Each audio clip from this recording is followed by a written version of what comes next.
Il mistero vi attende qui su UFO News GL e come sempre noi non amiamo farlo aspettare troppo.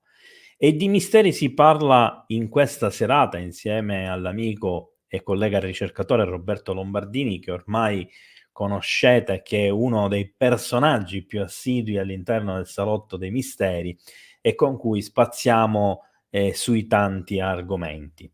Argomenti che questa sera ci porteranno a, vedere e naturalmente anche a cercare magari di carpire qualche piccolo mistero sulle piramidi di Montevecchia in Lombardia e poi affronteremo un argomento che è quello dei cerchi di pietra che in qualche modo, sono allineati tra di loro e lo vedremo attraverso una, ricerca, attraverso un diciamo un percorso, immaginario che è stato creato appunto come ipotesi di lavoro da Roberto e, passo un passo alla volta ci porterà a vedere come questo allineamento è, presumibilmente in sintonia con altri molto più lontani, quindi al di là dell'arco alpino,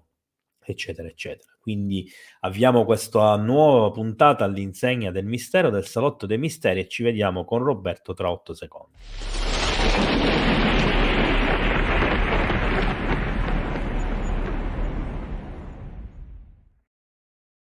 Ciao Roberto, benvenuto e benvenuti e bentornati a tutti coloro che sono già presenti e naturalmente a coloro che arriveranno anche dopo o in differita. Perfetto. Ciao Gabriele e ciao a tutti. Così ho Ah. preso sia quelli che già ci sono e quelli che verranno. Li abbiamo messi dentro tutti. Allora, questa sera sarò sicuramente un po' più presente nella chat, dato che almeno uno degli argomenti è sicuramente un argomento che tratterà Roberto, è un argomento, suo, e l'altro argomento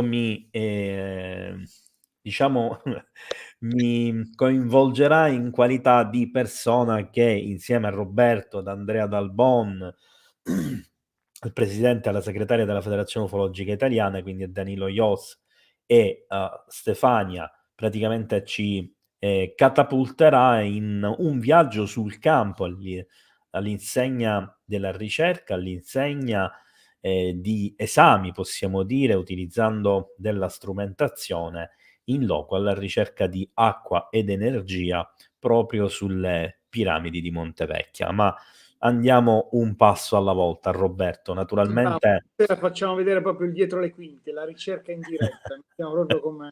Perché noi effettivamente noi raccontiamo sempre, siamo andati qua, siamo andati là. Questa sera abbiamo anche dei video da vedere, cosa combiniamo, insomma. Facciamo le cose seriamente, ma anche con un certo spirito, infatti poi si sentirà dagli audio.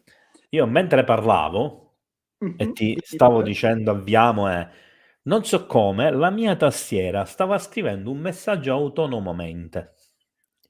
Si era incantato qualche tasto e era pronto ad inviare un messaggio sulla chat che io non ho mai scritto. La puntata sui misteri è partita bene, è partita decisa. No, possiamo dire agli amici che sono già collegati che i misteri in realtà ci sono stati già prima di entrare in trasmissione, poiché alzando il volume al massimo si staccava l'audio. Non Sì, siamo perché riusciti a capire il senso. memori dell'altra volta che mi si sentiva basso, allora ho detto proviamo a mettere a fare qualcosa. Un disastro, meglio lasciarlo in Esatto. automatico perché Sì, è diventato... infatti. Vabbè, funziona così. Adesso sembra che mi sentano, adesso poi abbiamo magari dei Sembra riscontri. di sì, nessuno ha detto nulla, Nessuno si lamenta, nessuno. quindi sembra che funzioni. Va Allora, bene, Roberto, perdonami, prima di dimmi. iniziare con l'argomento di oggi, anzi con uno degli argomenti di oggi, che poi vedremo che l'altro in realtà Beh, è tutto è molto collegato, legato, alla fine sono sempre quello. ehm, diciamo che in tutto il mondo troviamo cerchi di pietra, il cui significato spesso non è conosciuto realmente e è conosciuto solo in via ipotetica e spesso a Allora, secondo del cerchio che stiamo osservando, di fatto avrebbe un utilizzo diverso. Però andando indietro nel tempo sembra sempre che questi siano più misteriosi e più difficili da decifrare. Tu cosa pensi su Allora, questo? parto con quella che può essere la spiegazione ufficiale, ovverosia i cerchi di pietra, secondo gli studi ufficiali, sono sostanzialmente quelli che vengono definiti cromlech. E sono sostanzialmente delle macchine, mettiamola così, per poter capire in che periodo dell'anno si è. L'abbiamo già detto la volta scorsa, parlando appunto del discorso della Val Camonica, dove questa cosa c'è in automatico, in quel luogo dove c'è appunto la Conca Arena. Mentre invece nel resto del mondo probabilmente ci sono dei punti dove puoi avere anche lì dei riferimenti magari con delle montagne, con delle rocce particolarmente precise e che probabilmente gli antichi abitanti, i nostri antichi antenati avevano trovato e quindi utilizzavano. Ma sicuramente si sono anche costruiti questi macchinari, diciamola così, anche se non è proprio esatta, per poter avere esattamente la posizione dell'anno, perché, lo ripetiamo, era una cosa importantissima. Era importantissima perché potevi capire quando era il momento di seminare, il momento delle migrazioni degli animali, anche se eravamo in una società quindi di raccoglitori e non di agricoltori. Ma anche tanto vale appunto come prima dicevo nella società di cacciatori, questo era tutto molto importante. Detto questo, diciamo che questo è il fiocchetto giusto. Poi dopo, sai che io sono sempre quello che va a cercare sotto, da qualche gli piace vedere l'altro lato della medaglia. È pur vero che questi cerchi ci intrigano e ci sono in tutto il mondo.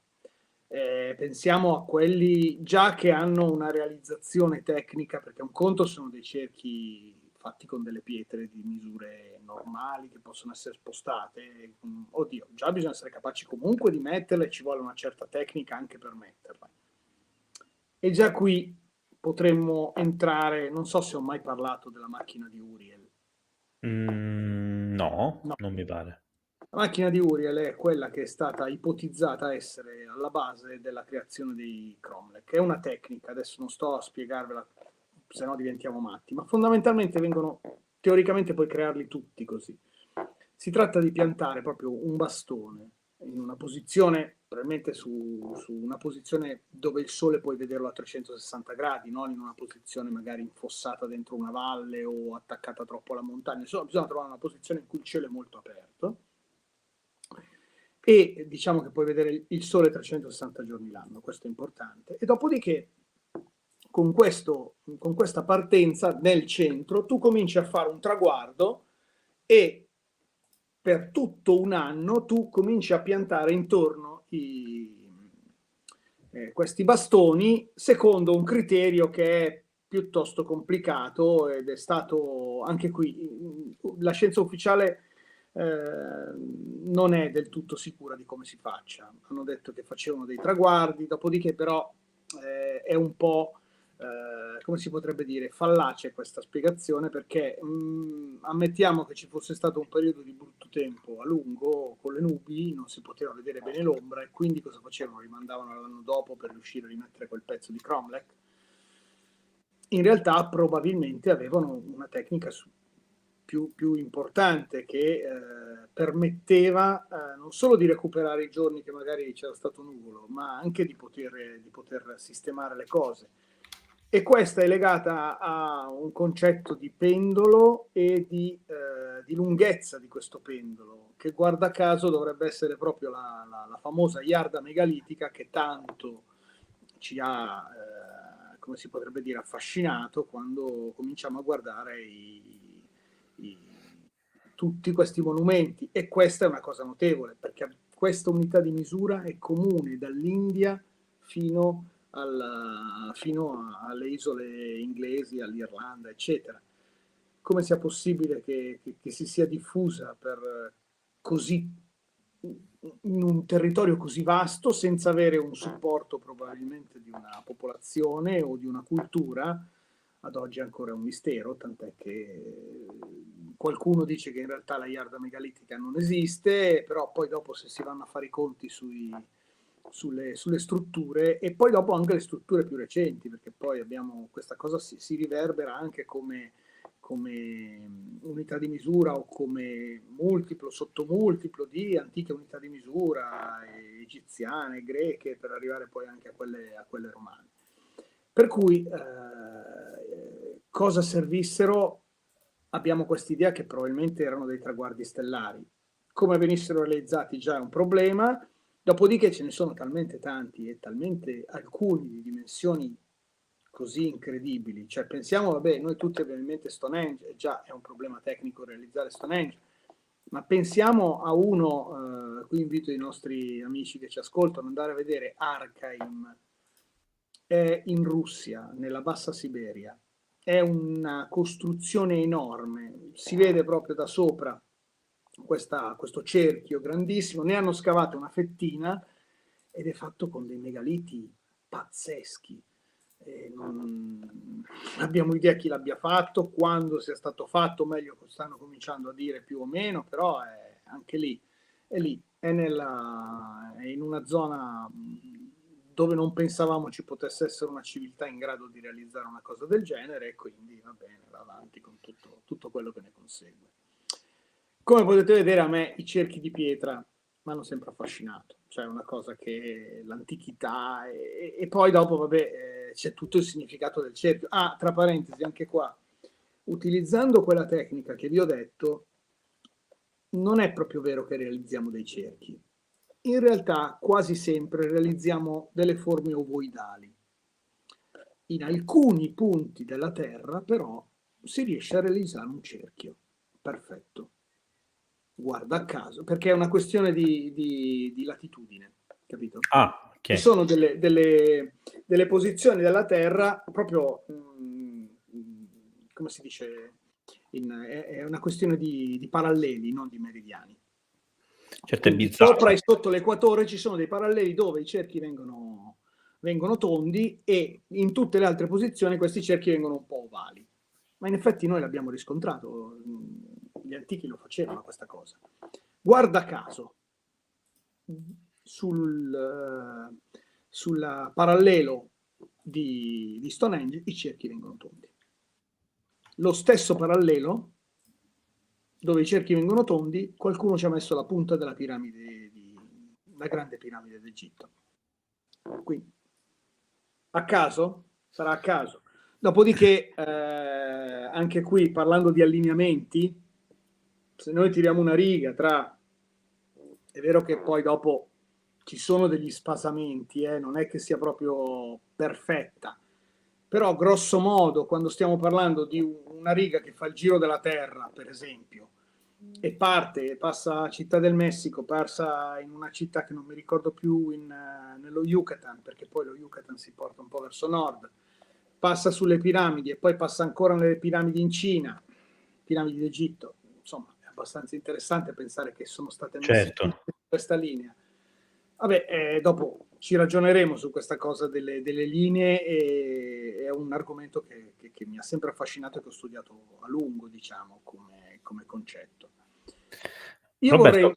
Dimmi. aspetta, prima che inizi, ultimamente ci sono due personaggi del mondo della ricerca, anche in questo campo, anzi forse in questo momento, soprattutto in questo campo, italiani, che sono May e Corrado Malanga, che spesso, diciamo, lavorano insieme, che diciamo hanno elaborato un'ipotesi che per me è plausibile sull'origine sia della diffusione delle piramidi che di tutti i megaliti, imputabili naturalmente ad un'unica civiltà che però non esiste più, e come hai detto tu prima, qualcun altro ha raccolto, diciamo, il materiale, lo ha studiato, ci ha creato qualcosa di sopra, trovandoci un'utilità, e ha provato a ricrearli con una tecnologia ovviamente meno vistosa, meno funzionale, ottenendo dei risultati naturalmente Sì, molto parziali. il concetto è: avevano la conoscenza ma non avevano più i mezzi tecnici, e quindi si sono ingegnati per ottenere un risultato, ma chiaramente più povero di quelli precedenti. Questo è un dato di fatto. E loro sostengono, anche questo secondo me è plausibile, quindi mi chiedo cosa pensi tu al riguardo, Dimmi. che la cosiddetta civiltà atlantidea, gli Aztlan sudamericani, che erano in teoria i doligocefali, che poi si sono diffusi un po' in tutto il mondo dall'Antartide sostanzialmente, argomento che so che ti è particolarmente a cuore, l'abbiamo già trattato 2 volte, e non escludo che ci ritorneremo in futuro. Quindi secondo te è possibile questa cosa? Allora, io da sempre, tutte le volte che ci siamo visti, non ho mai avuto, come si dice,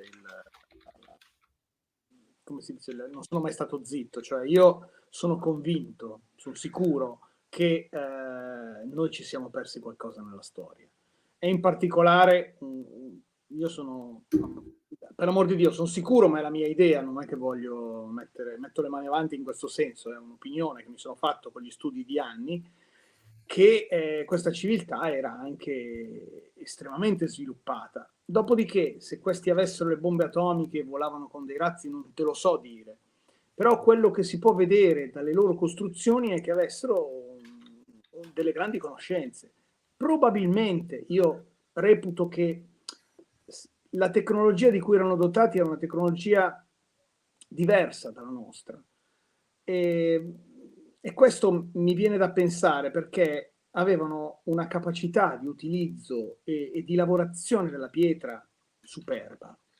Cioè noi vediamo le costruzioni, che ne so, i muri megalitici che girano per il mondo, ma facciamo l'esempio di quelli sudamericani, le costruzioni monolitiche sudamericane. Cioè io sono andato con quel famoso viaggio che ho fatto con Andrea in Sud America, sulle Ande, a Tiwanaku, anche ci sono queste porte in un pezzo unico, fatte con una maestria incredibile, con tutti gli angoli e i piani a 90 gradi uno con l'altro. Cioè, farle oggi sarebbe molto difficile. Questi le hanno fatte senza il metallo in teoria, quindi già io penso, non lo so, come hanno fatto?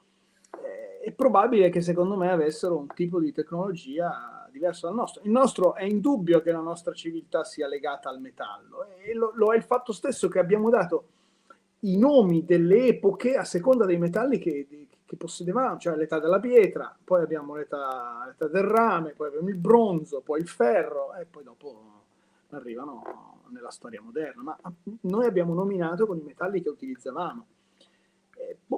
E ancora oggi, se ci pensiamo, vabbè, solo forse ultimamente abbiamo sostituito il cavo di rame con la fibra ottica, se no tutte le nostre comunicazioni andavano su un metallo per poter fare una cosa come quella che stiamo facendo stasera. E comunque tutti gli strumenti che abbiamo di fronte a noi, i computer, i tablet, comunque utilizzano metalli, magari metalli rari, però cioè, veramente è alla base del nostro sviluppo. Non lo so, qui sembrerebbe che invece avessero un tipo di conoscenza completamente diverso. Poi io sul discorso di come fossero dodicocefali, come hai citato tu o altro, questo non lo so, non mi spingo così in là. Affermo però che sinceramente se uno guarda queste antiche costruzioni lo vede subito che ci sono cose che insomma, non tornano con la tecnologia o le capacità che in teoria queste antiche popolazioni avevano. Perché parliamoci chiaro, cioè noi facciamo partire ufficialmente la storia dai Sumeri, l'ho detto anche l'altra volta, cioè c'è poco da fare. Farla grassa sono il 4000 a.C.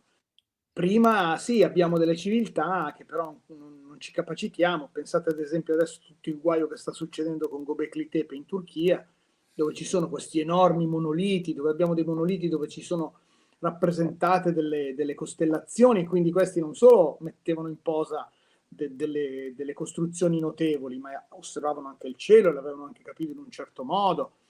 Eppure secondo noi erano dei cacciatori raccoglitori e va bene, stavano lì. E però stiamo parlando dell'8000 a.C., cioè ragazzi, è tanta roba, e forse anche di più, perché adesso c'è quell'altro vicino che non mi ricordo più come si chiama, Sempre tu parli di Göbekli Vicino Tepe. a Göbekli Tepe c'è un Sì. qualcos'altro Tepe. Ne hanno trovato un altro più antico Sì, ancora. ancora più antico, anche questo con delle costruzioni in pietra massiccia mostruose, ma senza andare distante, non lo so, ce li abbiamo sotto gli occhi e non li capiamo. Cioè, l'Oserion che c'è ad Abydos, che è il tempio più antico, e gli stessi egiziani dicono questo è il tempio più antico, era già qui.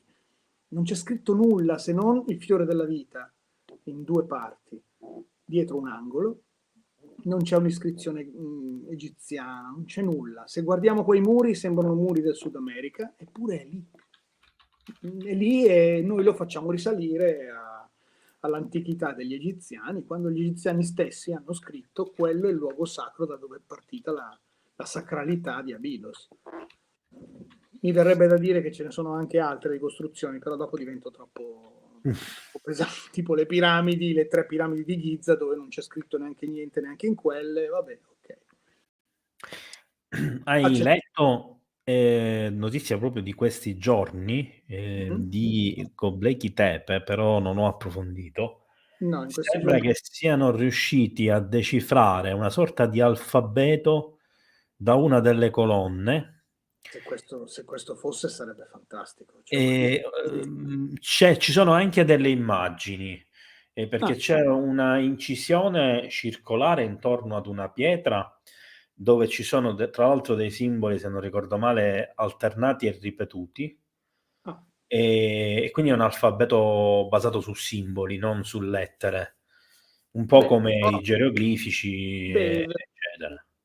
allora qui mi intriga molto perché mi viene da pensare, ad esempio, una delle scritture più complicate ad oggi solo ultimamente stiamo riuscendo in un certo modo a decodificarla, ma anche qui riusciamo a decodificarla perché abbiamo scoperto i Maya, che i Maya Quiché in realtà ne parlano ancora una parte, quindi sono in grado un po' di, come ad esempio, io ho avuto dei contatti con delle popolazioni andine e ci sono popolazioni delle Ande che affermano di essere ancora in grado di leggere quella famosa tipo di comunicazione, di archiviazione degli Inca, che erano quegli anelli con quelle Coi fettuccine, lacci. nodi, Sì, che in sì, teoria si dice non li conosciamo. Io ho trovato gente che in realtà mi dice noi siamo in grado, però non è che andiamo a dirglielo, sono cose nostre, sai. Cioè. Per cui, e lì abbiamo scoperto, per esempio, parlando di questa cosa che dicevi tu, che la lingua Maya è stranissima, perché è fatta da ideogrammi e dopo una parte sillabica, addirittura una parte con le lettere. Quindi una parola può essere scritta in 3 modi diversi, con un ideogramma, con degli ideogrammi di sillabi, o con dei gruppi di sillabe, con quindi delle pseudolettere a gruppi di sillabe, oppure con delle lettere. come se fosse un mix di più lingue. Beh, quello è un po' il sospetto che ti viene quando prendi i Maya, che hanno sempre questa conoscenza mostruosa rispetto a quello che in teoria era la loro capacità tecnica. Poi dopo ce l'avevano una grande capacità tecnica, però stiamo sempre parlando di una popolazione all'età della pietra, perché il Sì. metallo non lo avevano. O meglio, avevano il metallo ma non lo usavano. Cioè, la cosa che mi colpisce è che questi loro lo conoscevano.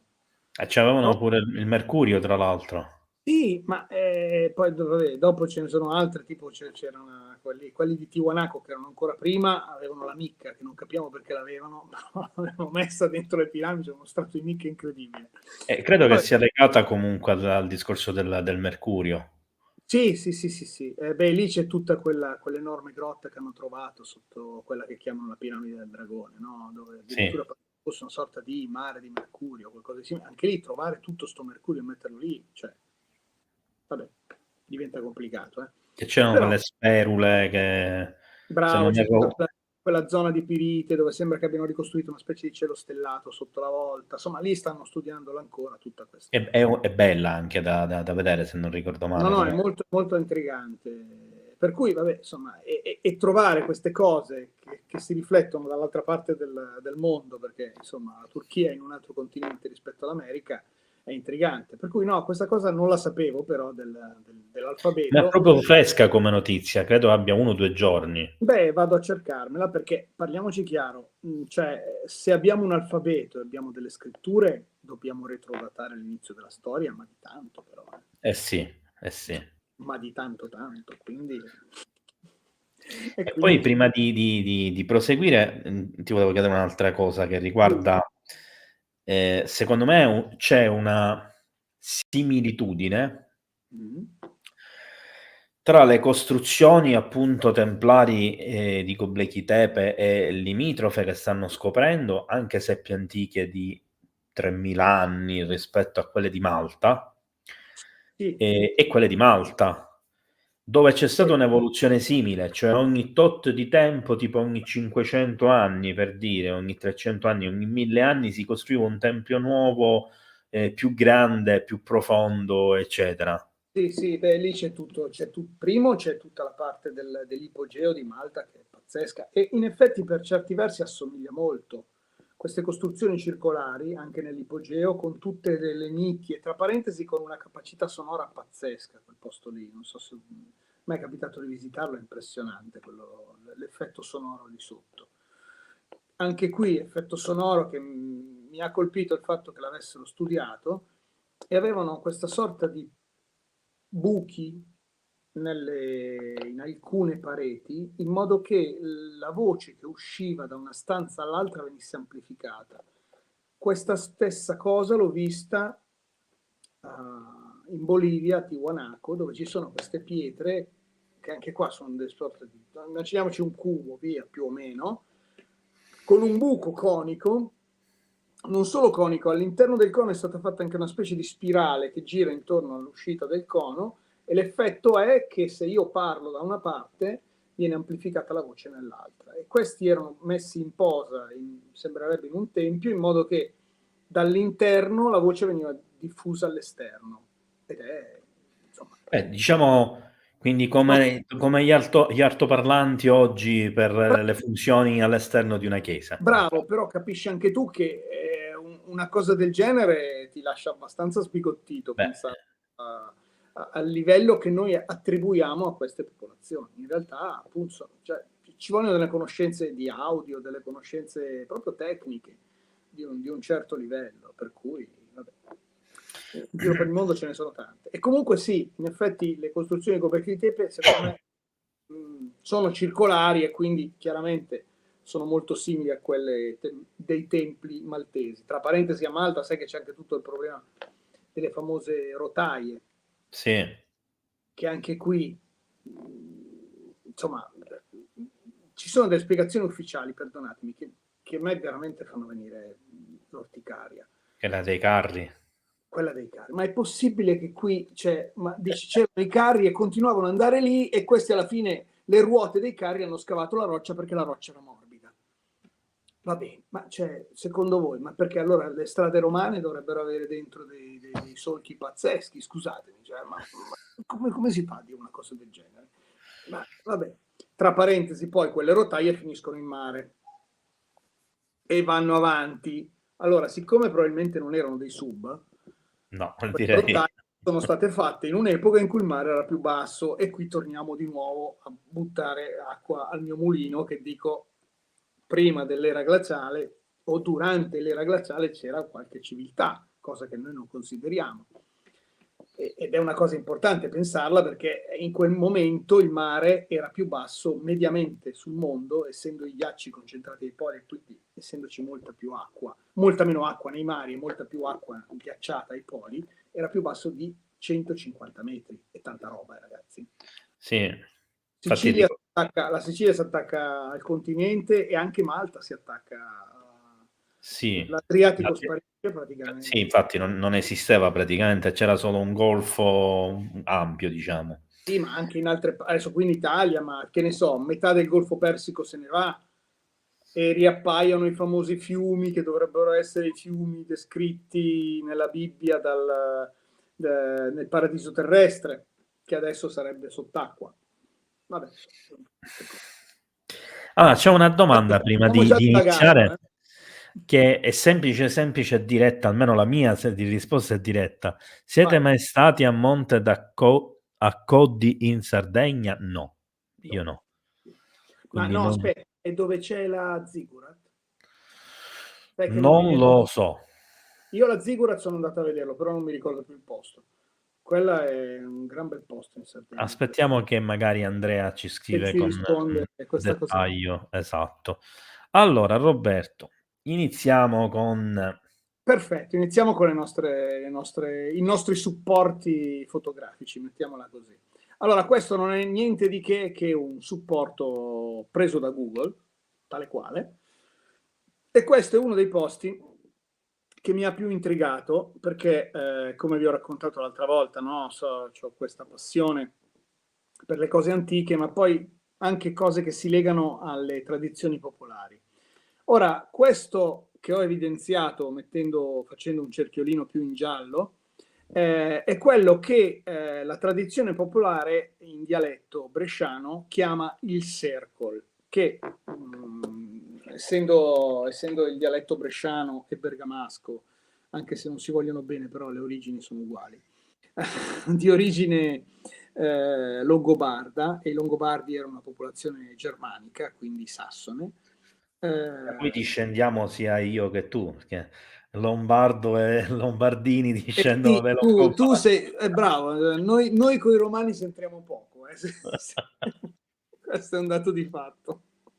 Siamo quelli che li hanno tirati giù i romani.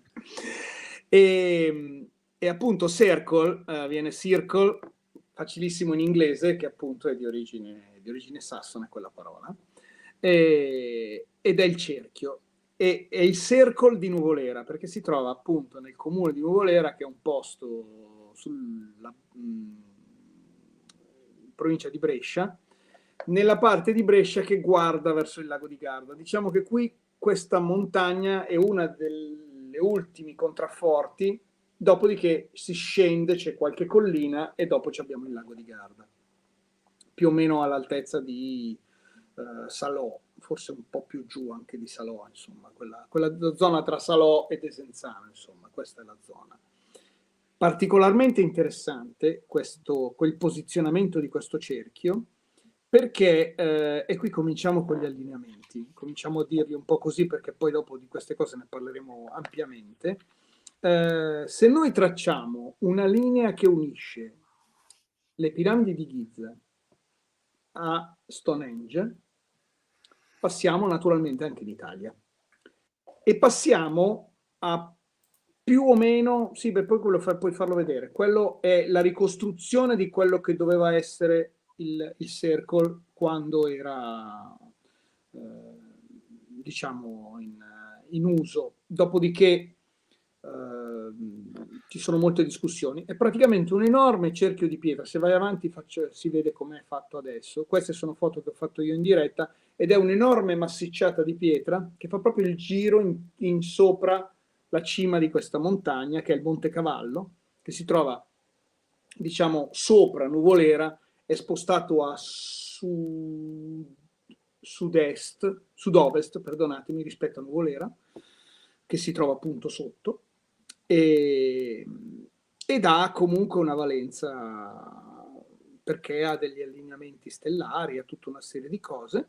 Stavo dicendo che praticamente questa linea che congiunge Stonehenge con le piramidi passa a poco meno di un paio di chilometri dal centro del Circle di Nuvolera. Come al solito, questo non è che questo lo dirò più volte durante questa puntata, però voglio cominciare a dirlo adesso.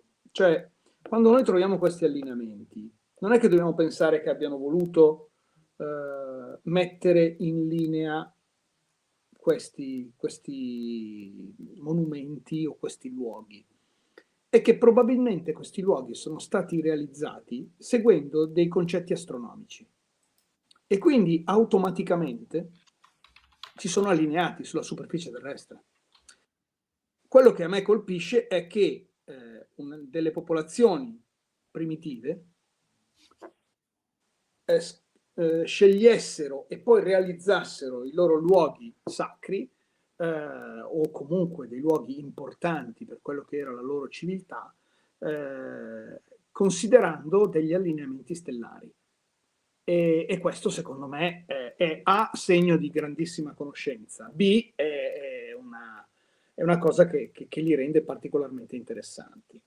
Ora, il Cercle di Nuvolera, se vai avanti c'è un'altra foto, poi ne avevo di più ma non sono stato lì, questo le due direzioni. Ecco, nel centro del cerchio ci sono queste rocce, non si vede benissimo, ma sono piene di avelli. Se le vedete sembrano quasi spezzate, soprattutto quelle che sono sulla destra dell'immagine. In realtà non sono spezzate, ma sono scavate.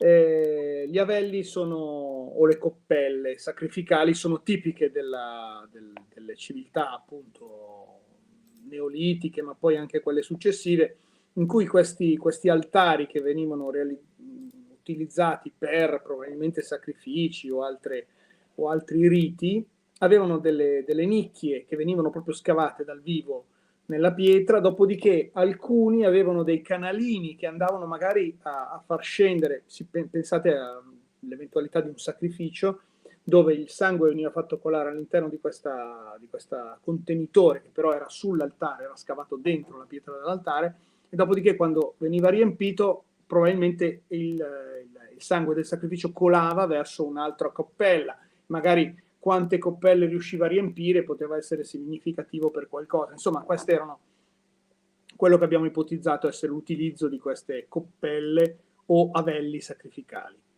C'è da dire che anche questi spesso avevano delle forme, ne abbiamo parlato l'altra volta quando abbiamo parlato delle pietre della Val Camonica, ricordavano delle stelle, cioè erano messe come alcune costellazioni si vedevano a quel tempo, quindi è interessante anche quello.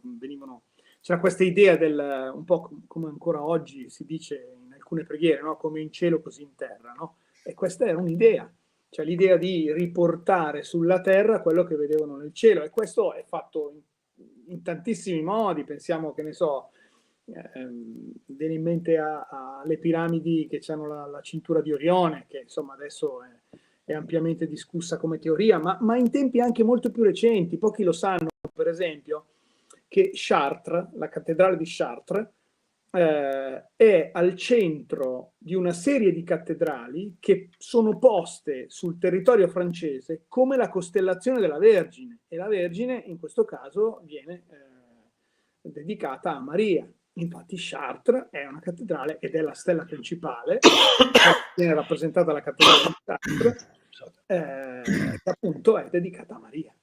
Per cui c'è questa cosa, c'è sempre fatta in un certo senso, per quanto possa essere strano o possa suonare non consono, ma in realtà anche le nostre chiese, fateci caso, quasi tutte le chiese, alcune di certi periodi proprio neanche una sbaglia, poi dopo diciamo che adesso abbiamo cominciato a sottostare ai piani regolatori, ma una volta stavano molto attenti a come le costruivano, e l'abside è regolarmente a est e l'entrata è regolarmente a ovest. Stiamo parlando delle chiese più antiche. Dopo quelle moderne le hanno cominciato un po' a girare come era più conveniente per altri concetti. Per cui insomma, anche questo, e quindi l'orientamento stellare è sempre una cosa molto importante.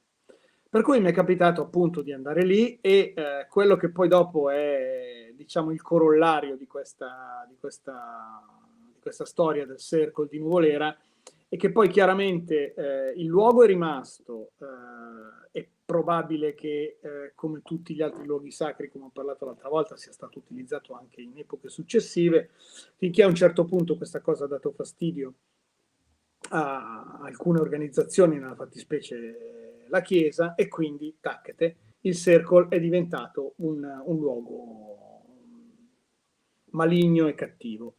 E perché è diventato un luogo maligno e cattivo? Ancora oggi, no, questo è un cerchio successivo, torniamo qui, su queste, adesso qui mi sono dimenticato di metterla, ma su queste rocce ci sono in alcuni 2 o 3 punti incise delle croci, perché sono arrivati su, insomma, bisognava benedire questo luogo demoniaco, e il Cercle di Nuvolera era diventato il luogo dei demoni. Un modo di dire per far paura ai bambini a Nuvolera e nella zona bretagna, lì è proprio dire: va che se non fai bravo ti porto al cerchio. Te lo dico in dialetto: se te famiglia al bravo ti porta solo al Cercle. Se capita niente. E i bambini, se non fai bravo ti porto sul cerchio. Sì. E quindi insomma, sai, questa cosa qua, ma lo stesso è successo, che ne so, quando raccontiamo delle incisioni rupestri su in Val Camonica, poi dopo addirittura sono diventate quasi dileggiate, ecco. Dopodiché possiamo andare Sì, alla... allora un attimo Roberto, Sì. intanto, Stefano ci diceva che il posto è effettivamente quello dello Ziggurat, quindi avevi ragione, Allora parlando della allora ci sono Sardegna. stato, posto fantastico. Cioè, Okay. quella costruzione è veramente, veramente notevole, orientata anche quella con i punti cardinali, poi c'è una sfera lì davanti che è pazzesca, che è stata scavata, un gran bel posto. Okay. Allora, nella mia continua ricerca di, come si dice, di luoghi, poi ci sono delle cose che è il destino che te le porta. Qui devo fare un po' di storia mia.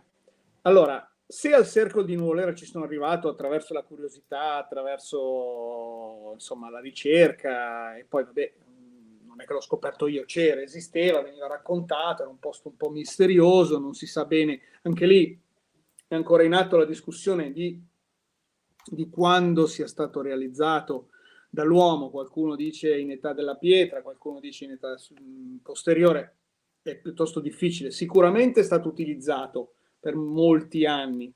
Quando si è cominciato a utilizzarlo, vabbè, è un po' difficile. Sta di fatto che invece io, tu questo lo sai bene, Gabriele, sono anche un ciclista, una delle mie passioni, e vabbè, anni fa feci un incidente abbastanza grave e venni soccorso all'ospedale di Como. Dopodiché ho avuto operazioni, tutta una serie di cose perché ebbi delle fratture facciali e gli ultimi controlli che ho fatto però, siccome l'ospedale di Como è il Sant'Anna, come potete vedere, quello che vedete adesso nella, nell'immagine, però l'ultimo controllo, il destino volle che dovetti andare a farlo nel nuovo ospedale di Como, nel nuovo Sant'Anna, perché Sant'Anna Vecchio era proprio dentro Como, questo invece non è proprio dentro Como, è a San Fermo della Battaglia, che è un paese vicino a Como, che però, vabbè, San Fermo della Battaglia è famoso perché ci fu una battaglia risorgimentale, scusatemi, c'era di mezzo Garibaldi. Una corbelleria che qualcuno mi uccideva di Vabbè, quelli. si somigliano i 2 nomi, dai. Ho capito, però. e, e quindi sono andato lì per fare quest'ultimo controllo e devo dire che entrando si vede quello che potete notare, che è quell'enorme cerchio nel verde che si trova, diciamo, in basso a sinistra rispetto alla costruzione, più o meno. Eh, siccome la curiosità è proprio, ce l'ho nei geni, entrando lo vedo e dico, ma che cos'è quella? Perché poi è un cerchio fatto, cioè è in mezzo all'erba, come potete vedere, non c'è niente di che, e solo nella parte vicino al fiume, perché come potete vedere c'è una parte boschiva che nella foto si vede più scura perché probabilmente la foto è fatta durante l'inverno, quindi non ci sono le foglie della vegetazione. E vedete che c'è proprio una linea di demarcazione molto, molto precisa.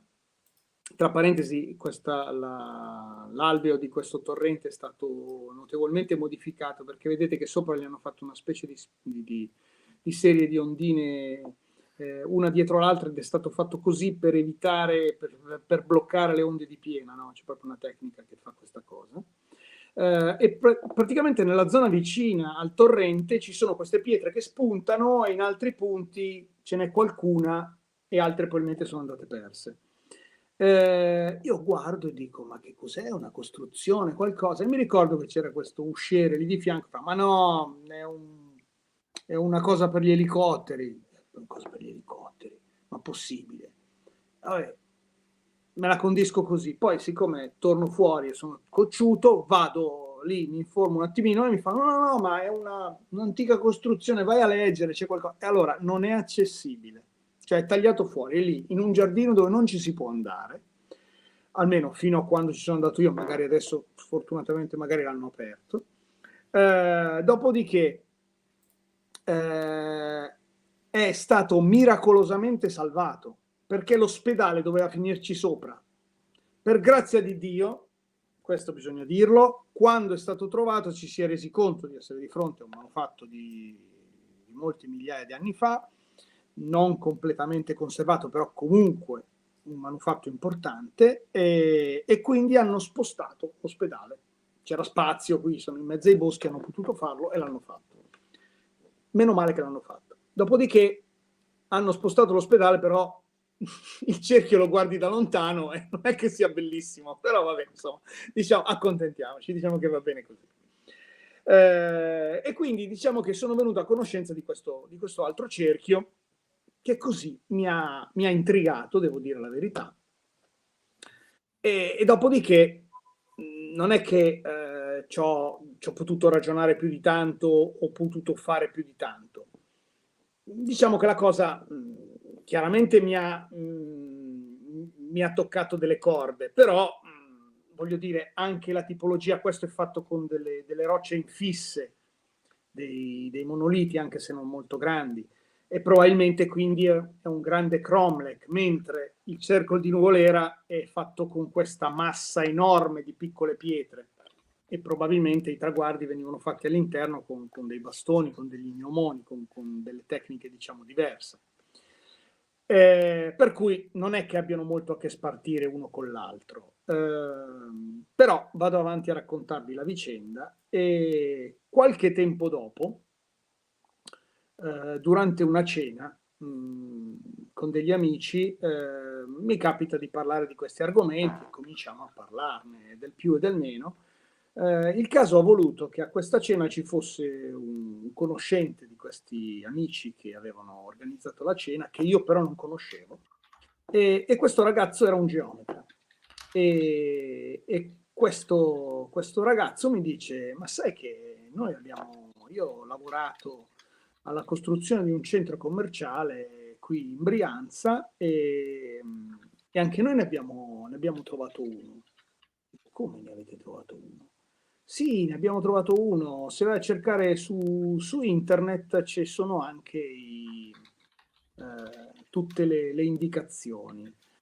Allora io immediatamente, un po' maleducatamente, vado subito sul cellulare a cercare questi articoli, e trovo degli articoli che dicono che in effetti la costruzione di questo centro commerciale, che è vicino a Erba,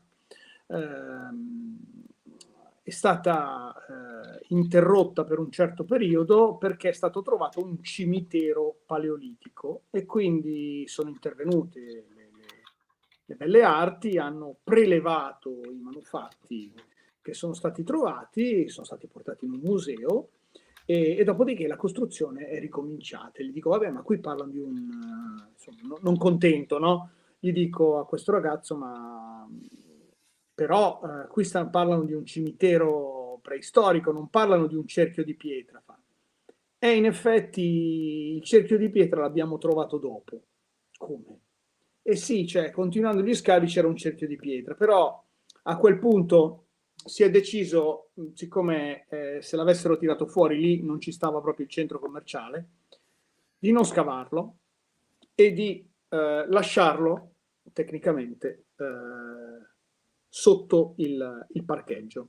Ora, se vai alla foto successiva, questa è la cosa che mi è venuta in mente di fare subito, cioè di collegare il Circle di Nuvolera che vedete sulla destra con il cerchio dell'ospedale di Sant'Anna, che è, come potete vedere, stiamo parlando di 106,15 km centro-centro. Però, vabbè, è facile, no? Pensare che uno dice, vabbè, cioè, tra due punti una retta passa sempre. Quindi non è difficile collegare due punti qualsiasi sulla Terra, e ci sarà sempre una retta. Il bello è quello che sono andato a vedere dopo, quindi se mandi avanti un'altra volta, eccoci. Questo qui è il centro commerciale, c'è anche, vabbè, facciamo pure pubblicità, è un Bennett, e come potete vedere la riga di congiunzione dei due cerchi passa esattamente sul parcheggio del centro commerciale, dove hanno trovato appunto il cerchio. Quindi questi tre cerchi sono allineati, e Qui me lo insegna la matematica, per 3 punti passa una e una sola retta. Anche per 2, però per 3 è veramente impossibile, nel senso deve proprio, capito? Poi, diciamo che lì ci dovrebbe essere il parcheggio e quindi sotto il No, il parcheggio. parcheggio c'è. Sotto c'è il cerchio. Vabbè, sono anche delle idee che poi alla fine, finché sta sotto e non lo roviniamo, sta lì. Non succede niente. Prima o poi magari il centro commerciale, che ne so, lo sposteranno, farà qualcos'altro e magari poi verrà voglia di andare a vedere questo cerchio. E tireremo fuori. Che lo spostino mi sembra difficile, però Beh, oddio, sai che adesso ne abbiamo una certa inflazione, almeno non so da voi, ma qui di centri commerciali abbiamo tanti, quindi magari ogni tanto capita che ci facciano dei lavori. speriamo che non lo lascino lì all'abbandono allora, perché No, ecco. Oddio, adesso è sotto protetto, è lì sotto il parcheggio, sappiamo che c'è, e quindi è intrigante. Per cui già cominciamo a vedere questa cosa, che questo allineamento è un allineamento di 106 chilometri, che non è poco. No. Oddio, poi è spostato, perché questo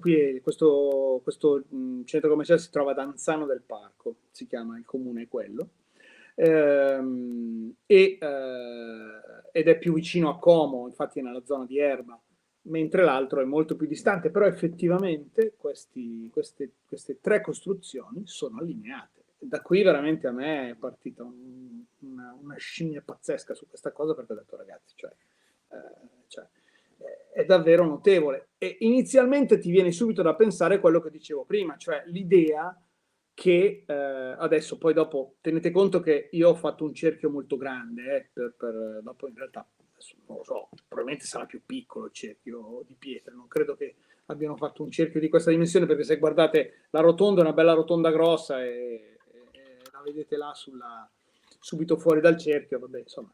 Però effettivamente passa esattamente dove mi aveva detto questo mio amico, perché dice che un angolino si era visto nello scavo del centro commerciale, che lo vedete lì, e poi il resto era sotto il parcheggio, per cui lo prende perfettamente. Se guardate, va proprio nell'angolo del centro commerciale a passare questa riga che collega gli altri 2 cerchi. E chiaramente viene subito da dire come hanno fatto. Quello che dicevo prima, cioè qui il concetto era quello di scegliere, però la posizione con dei traguardi stellari, però detto così sembra molto facile, però in realtà per riuscire in questa operazione vuol dire che avevano qualcosa che assomigliava o funzionava perlomeno come un sestante, perché se no tu puoi anche guardare le stelle, ma ti sembra sempre sotto e la metti dove vuoi. Invece no, questi facevano degli studi per posizionare questi luoghi, oppure avevano preso dei luoghi che erano già sacri ed erano stati studiati da qualcuno prima.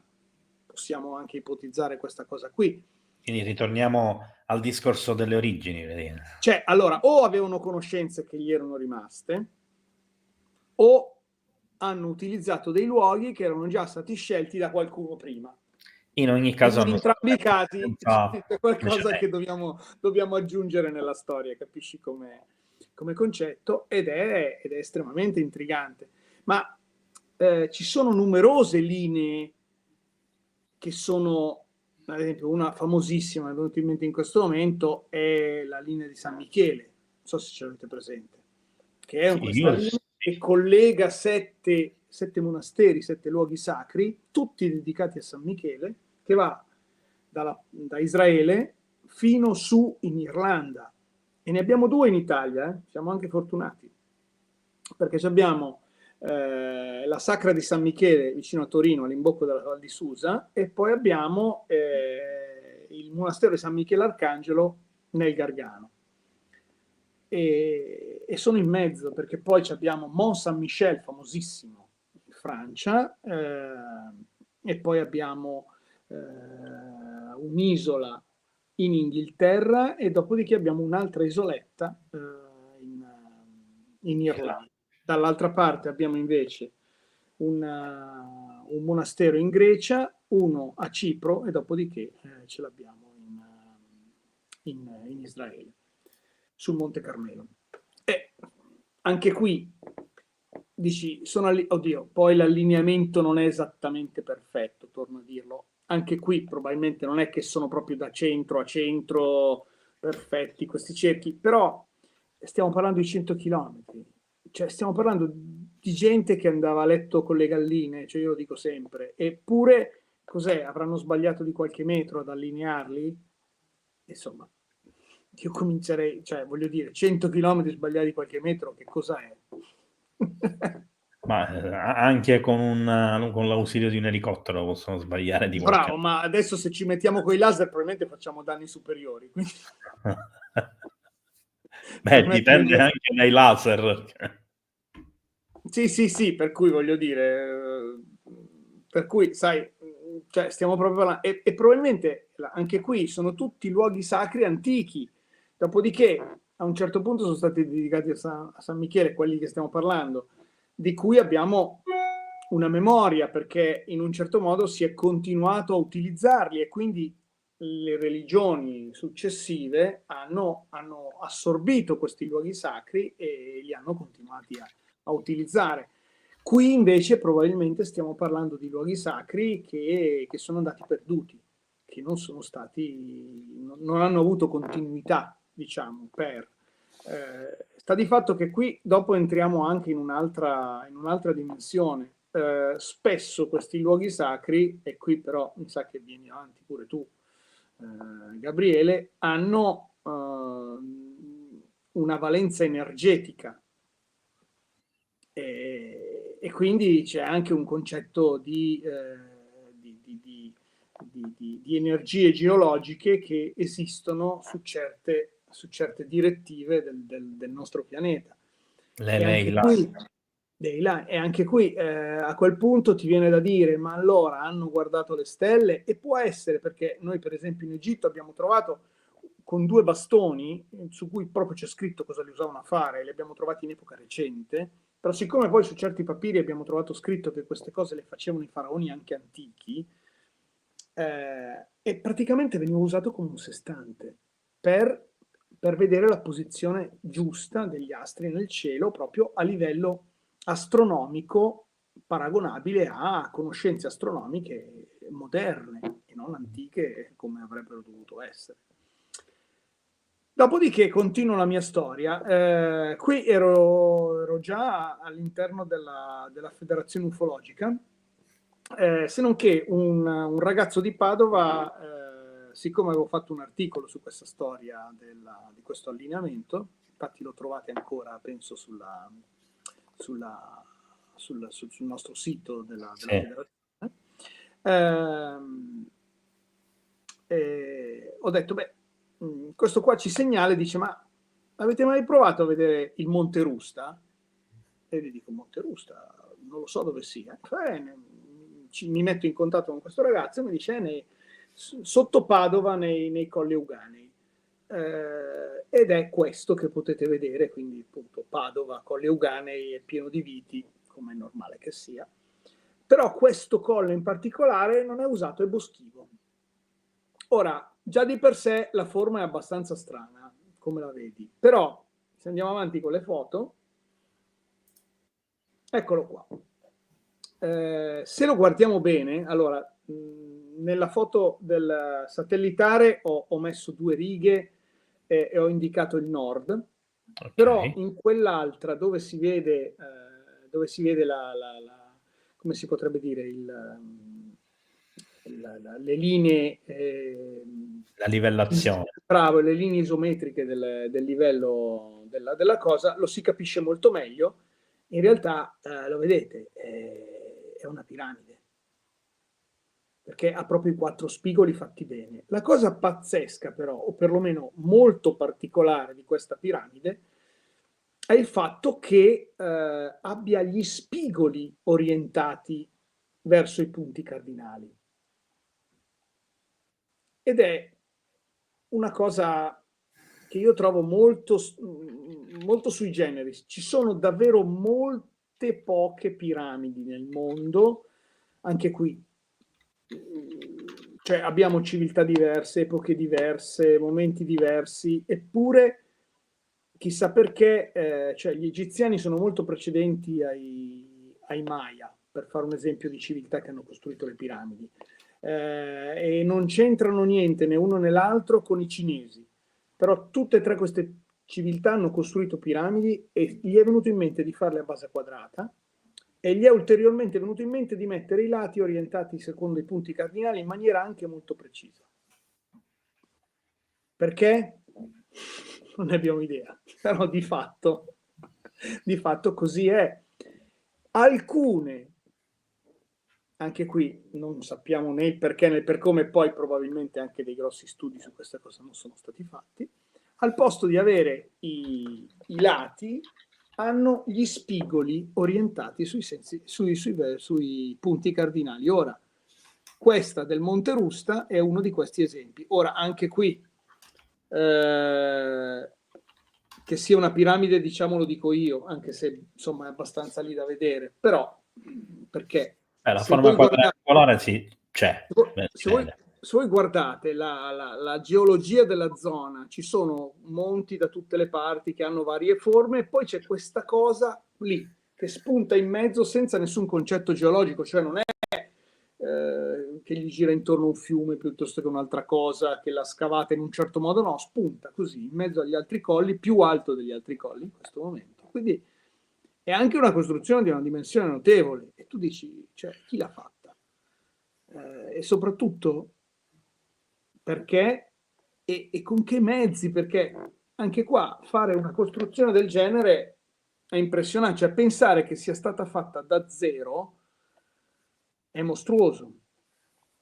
Infatti qui c'è un'altra teoria, è più probabile che questa antica civiltà costruisse queste piramidi scolpendo le pareti dei monti, in modo poi da renderli a forma piramidale, il che potrebbe anche starci. Detto sinceramente, questo non toglie che comunque è un'opera immensa, cioè pensate un'operazione del genere sarebbe complicata farla oggi con le ruspe, adesso come l'abbiano fatta questi non ne abbiamo idea, magari come dicono le leggende in giro per il mondo, sapete che c'è questa strana leggenda, la piramide del Mago a Chichen Itza, che è una piramide maya, si dice che si chiama così perché è stata costruita, secondo la leggenda, in una notte con un mago che suonava un flauto.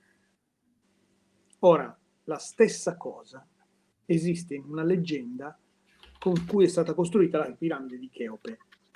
Poi poco la raccontano poco perché poi ultimamente sembra che sia un peccato di lesa maestà dire che le piramidi forse erano delle tombe, no? Bisogna stare molto attenti perché oramai sono diventate una sorta di, come si potrebbe dire, ragione di vita nazionale in Egitto, cioè le hanno fatte gli egiziani. Io dico, ma se voi aveste tra le mani un monumento di una civiltà precedente ancora più antica, ma sarebbe ancora più fantastico, ragazzi. No, l'hanno fatto gli egiziani, punto. Vabbè. Va bene così, non discutiamo, non stiamo a fare commenti. E quindi anche questo Monte Rusta mi ha molto intrigato, dopodiché mi è venuta subito l'idea, ma se prolungo la mia linea, e quindi abbiamo la foto successiva. Vabbè, no, questa è una visione 3D del monte, eccola qua. Prolungo la linea e ragazzi, funziona. Questa è una riga ancora più lunga, non mi ricordo di quanti chilometri sia, non me lo sono scritto, ma è una linea bella lunga. E quindi anche il Monte Rusta è su questa linea. Anche qui stiamo parlando magari di un errore di qualche decina di metri. Stiamo parlando che la riga precedente che finiva più o meno sul lago di Garda era 100 km, questa qui probabilmente è 200-250 km di linea. All'incirca, così a occhio, forse sarà, potrebbe essere un po' meno di 200, però insomma, stiamo parlando di 200, ma ammettiamo che sia anche 180 km, insomma, stiamo parlando di tanta roba, ragazzi, cioè. Quindi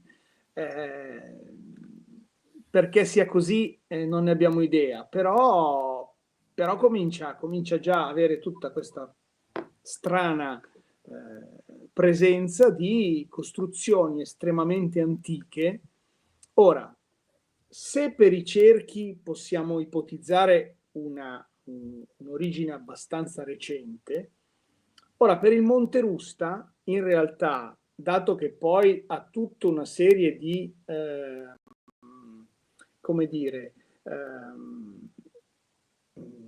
realtà di depositi geologici sopra, dobbiamo parlare di qualcosa di molto più antico.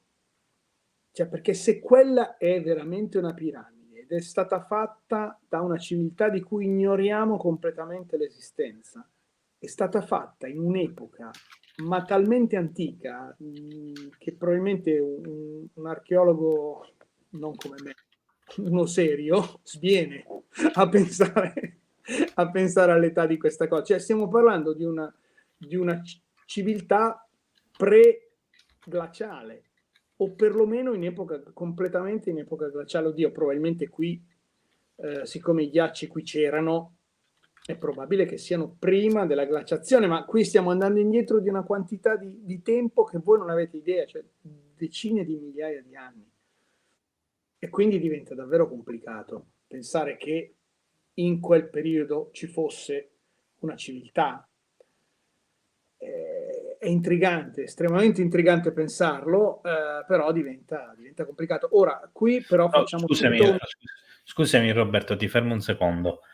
Però effettivamente, ragionandoci un attimo, ora non in termini archeologici, perché un archeologo accademico penso che ci metterebbe al rogo a tutti e No, due. ci avrebbe già impiccato sul pennone più alto.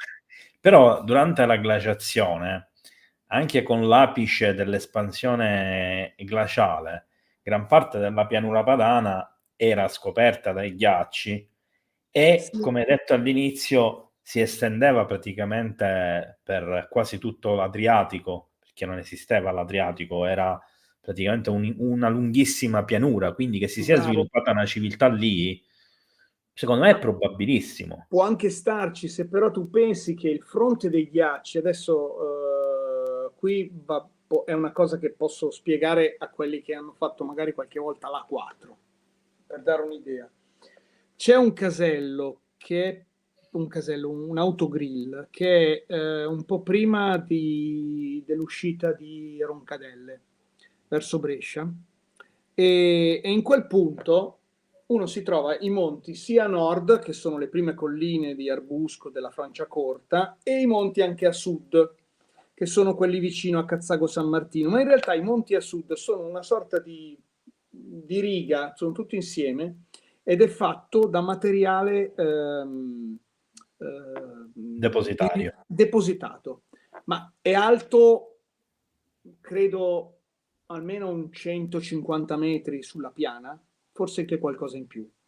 Quello in realtà è lo sterro realizzato da un enorme ghiacciaio che scendeva dalle Alpi e arrivava lì ed era talmente grande e talmente pesante che quello che ha spostato in avanti ha fatto quel ponte lì. Cioè, quando uno si trova lì in mezzo e già pensare che era completamente sepolto dal ghiaccio, ma probabilmente il ghiaccio saliva di 3 km sopra la sua testa, è impressionante pensarlo. Per cui questo c'è stato, e tutti i laghetti glaciali che ci sono più o meno sono su questa linea, per cui stiamo proprio parlando di un'epoca molto antica, perché i ghiacci non erano ancora arrivati lì, quindi insomma.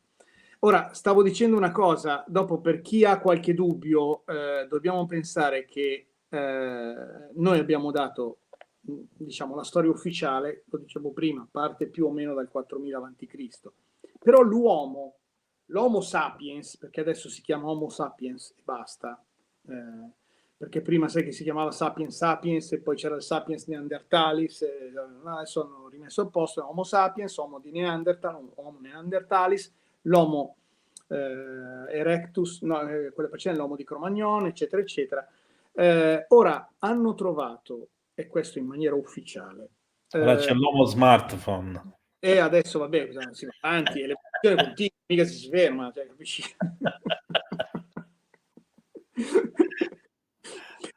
Dicevo che hanno trovato Homo sapiens, e quindi tali e quali a noi, a livello di fisico, nel 100, 105, 110.000, dopo lì diventa complicato dare proprio le date precise, avanti Cristo. Quindi facciamo le cifre tonde. Noi abbiamo una storia adesso dal 4000 avanti Cristo più 6, ecco, tiriamo via i nostri 6.000 anni che di fronte a 100.000 fanno ridere, e quindi l'uomo esiste da prima della storia per 100.000 anni. Se noi abbiamo fatto tutto quello che abbiamo fatto a livello tecnologico negli ultimi 6.000 anni, ragazzi, cosa hanno potuto fare prima? In teoria tutto quello che volevano. Beh, e se ragioniamo in questi termini è pazzesco, se ci pensiamo.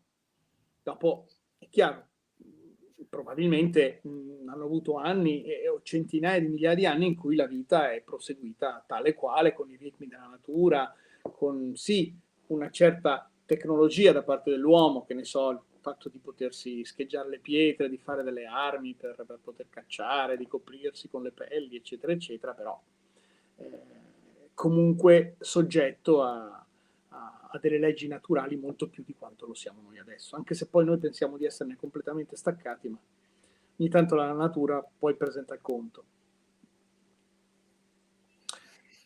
E quindi diciamo che mi sono divertito. Roberto liberamente mi ha giustamente risposto alla battuta scrivendo: beh, di certo l'uomo smartphone si evolve in continuazione, visto che esce un telefono a settimana ormai. Ma certo, quello è velocissimo, c'è una specie che un giorno tutta l'altro arrivano. E vabbè, lì chissà gli archeologi come faranno, come si dice, gli studiosi, i paleontologi del futuro, come faranno a definirci noi, sarà difficilissimo. Robby, scusami, un'altra Dimmi. cosa che avevo dimenticato, Lotto Totale Sì? ci diceva all'inizio che in questo momento, mentre è in chat con noi, Sì? si trova vicino a Stonehenge. Quindi quando tu hai iniziato a Però, parlare di cerchi di pietra, lui lo ha detto. wow, gran bel posto. In realtà diciamo che lui vive lì vicino. Ora, stavo dicendo questo, me lo sono ricordato perché ha scritto in chat questa frase interessante: la circonferenza della struttura di Stonehenge è pari a 307, che è anche il numero che identifica una cometa periodica del sistema solare, quindi a conferma che ha un utilizzo astronomico. No, assolutamente. Poi dopo le conoscenze che ci sono lì dentro sono incredibili. Cioè, più studiano e più si accorgono che non solo è antica, ma poi, ad esempio, adesso hanno cominciato a usare delle sorte di radiografie sulle rocce, si sono accorte che c'erano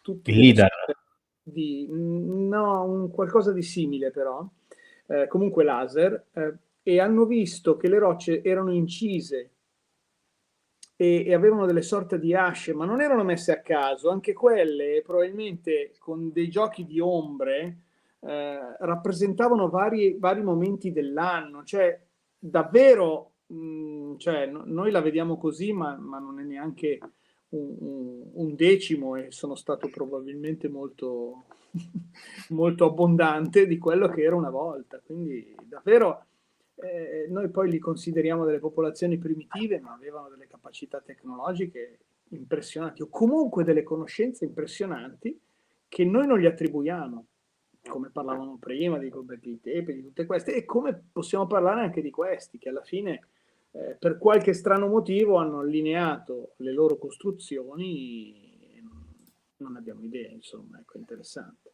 Ma qui ho continuato ad andare avanti. E dove arriviamo? Arriviamo a questo ridente posto che si chiama il parco, una via di mezzo tra il Parco del Curone e il Parco di Montevecchia. Perché siamo a Montevecchia, in Lombardia, in Brianza? Diciamo che la zona adesso qui dovrebbe essere provincia di Lecco, se non mi sbaglio. Comunque qui cioè provincia tra Lecco e Como, insomma, lì in mezzo. Vorrei farvi vedere qui le colline sono state tutte nel tempo coltivate a terrazzamenti, e vediamo proprio la prima, che ce l'abbiamo praticamente in mezzo alla nostra foto, sul basso, dove abbiamo proprio uno spigolo dove c'è proprio la strada, che poi è una strada che abbiamo percorso insieme, perché qui ci siamo stati, abbiamo fatto tutta una serie di indagini. Sì. E come potete vedere c'è una prima piramide, una seconda piramide che è più giù là in fondo, con una parte piatta molto lunga sopra, e anche quella è tutta terrazzata, e una terza piramide più alta che non si vede in questo momento, ed è quella parte verde che vedete là in fondo, molto molto più grande. Poi se vai avanti con le foto vediamo la prima. Roberto, Maia chiede se si trovano a 40 km da Milano. Le piramidi? Penso di sì. Ma sì, su per giù sono lì adesso 40, 35, 45, però ti posso dire che sono posti dove passo sempre in bicicletta, per cui insomma non sono complicati. Qui è la Brianza è la patria dei ciclisti milanesi. Questa è quello spigolo che vi dicevo di questa piramide che sale, ed è detta la piramide dei cipressi perché ci sono sopra questi cipressi. Anche qui il fatto di definire le piramidi, allora noi che diciamo da un lato ci crediamo, comunque queste ricerche le facciamo e siamo un po' sganciati da tutto quello che è l'establishment della ricerca archeologica ufficiale, lo facciamo in maniera tranquilla. Dopodiché la ricerca archeologica ufficiale sostiene che non siano nient'altro che delle colline. Il problema è che queste tre colline hanno proprio la forma di piramide, anche in questo caso, e abbiano, in questo caso sono tre, e non è un numero particolarmente nuovo, eccole qui, e queste sono l'identificazione delle tre piramidi, più o meno, e guardatele, sono posizionate anche queste nella stessa posizione di quelle di Giza, anche se qui abbiamo la più grande che si discosta dall'asse delle altre due, però il risultato è esattamente uguale, è quello di avere questa posizione che viene definita come la cintura di Orione. Che dire, tutto molto interessante. La prima cosa che sono andato a vedere quando ho cominciato a interessarmi delle piramidi di Montevecchia era: ma dove stanno rispetto alla linea che abbiamo parlato prima? Perché ci passa la linea. Bene, la linea passa a più o meno i conti che ho fatto una trentina di metri dalla punta della piramide più grande. Quindi anche qui stiamo parlando di una linea di 200 chilometri, e quindi anche questo sito è posizionato su questa linea, o perlomeno una delle piramidi, e poi le altre, vabbè, sono state messe di conseguenza. Anche qui sono piene di detriti, e quindi vuol dire che erano lì prima dell'inizio dell'era glaciale, quindi chi le ha fatte, chi le ha costruite? Anche qui scavi non ne sono stati fatti, o meglio, qui la storia è un po' più complicata. Ci fu un contadino che cominciò a realizzare degli scavi con dei volontari, diciamo dei ricercatori indipendenti, un po' come potremmo essere noi. Beh, la cosa è stata subito bloccata dalle autorità, è stato tutto vietato, non si può fare queste cose, bisogna avere le autorizzazioni. Lui diceva: a me il terreno è mio, non puoi farlo lo stesso. E quindi tutto... Cioè, questa me la voglio vedere tutta. Il terreno è mio, non posso scavare. No, perché tu sai che non è che puoi scavare giù e fare quello che vuoi, cioè devi chiedere l'autorizzazione se vuoi andare a farti un buco nel tuo terreno per diciamo che più che altro se devi fare un pozzo. Vabbè, ma lì stavano facendo uno sterro troppo grande, non si può, devi chiedere Se l'autorizzazione. c'hai un figlio dici che è il figlio che sta giocando, sta facendo una trincea. Sì, è partito con Guarda, questa vicenda del surreale, comunque sta di fatto che poi a un certo punto sta persona, adesso a parte che non so neanche più se questa persona che era abbastanza anziana sia ancora viva, però il guaio è stato che poi a un certo punto ha detto vabbè, ma chi me lo fa fare, ha piantato lì e ha smesso diciamo, di occuparsi di questa questione. Queste però diciamo che sono particolarmente accessibili perché ci si può arrivare vicino. Gabriele mi è testimone perché ho portato lui e gli altri compari qui vicino alla... Ora fra poco vediamo anche quelli. Bravo, abbiamo parcheggiato, siamo saliti sulla prima e anche sulla seconda, che è molto bella, partendo, ecco, perché io dico prima e seconda come se fosse scontato, in realtà la prima è quella che ho detto, quella dei cipressi, ed è quella, per capirci, in questa foto in basso a destra. Dopodiché quella al centro è la seconda e la terza. Allora, la terza, essendo completamente coperta dal bosco, è davvero complicato. Cioè, quando arrivi in cima non capisci niente perché sei sotto come si La potrebbe dire? vegetazione. La vegetazione, sei sotto il tetto delle foglie, no? E quindi non ti rendi conto né dove sei. Quindi, pur essendo alta e dici, ah, chissà cosa vedrò quando sono là in cima, quando sei in cima non vedi niente, sei in un bosco, ti rendi conto di essere nella parte culminante di una montagna perché vedi che scende da tutte le parti, però non riesci a vedere lo spigolo perché appunto gli alberi ti distraggono molto. Poi è un bosco, diciamo, abbastanza lasciato così allo stato brado, quindi anche pieno di rovi, di spine. Non vi dico, sono salito un paio di volte, ma tutte le volte sono sceso che sembravo, come avrebbe detto mia nonna, come Cristo flagellato. Però, insomma, è stato una cosa abbastanza intrigante. Ora, se vai avanti con l'immagine, questa è la seconda piramide, quindi quella centrale per capirci, ed è quella dove siamo andati la seconda su cui siamo stati.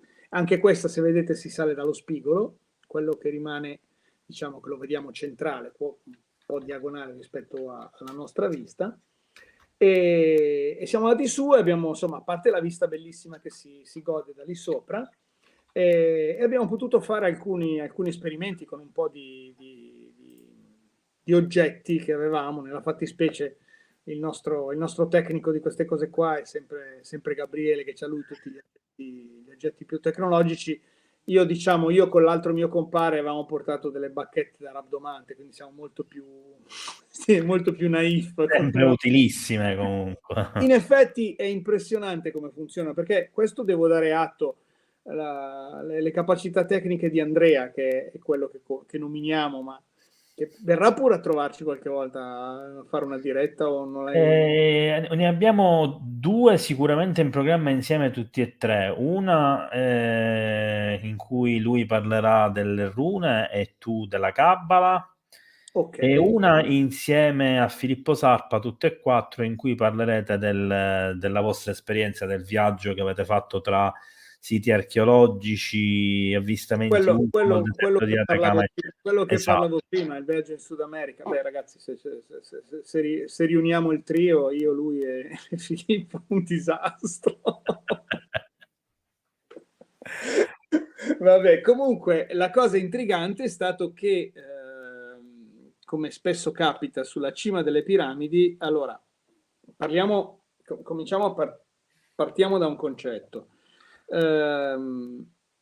Le cime delle montagne, proprio in maniera naturale, hanno l'effetto che viene detto vento elettronico.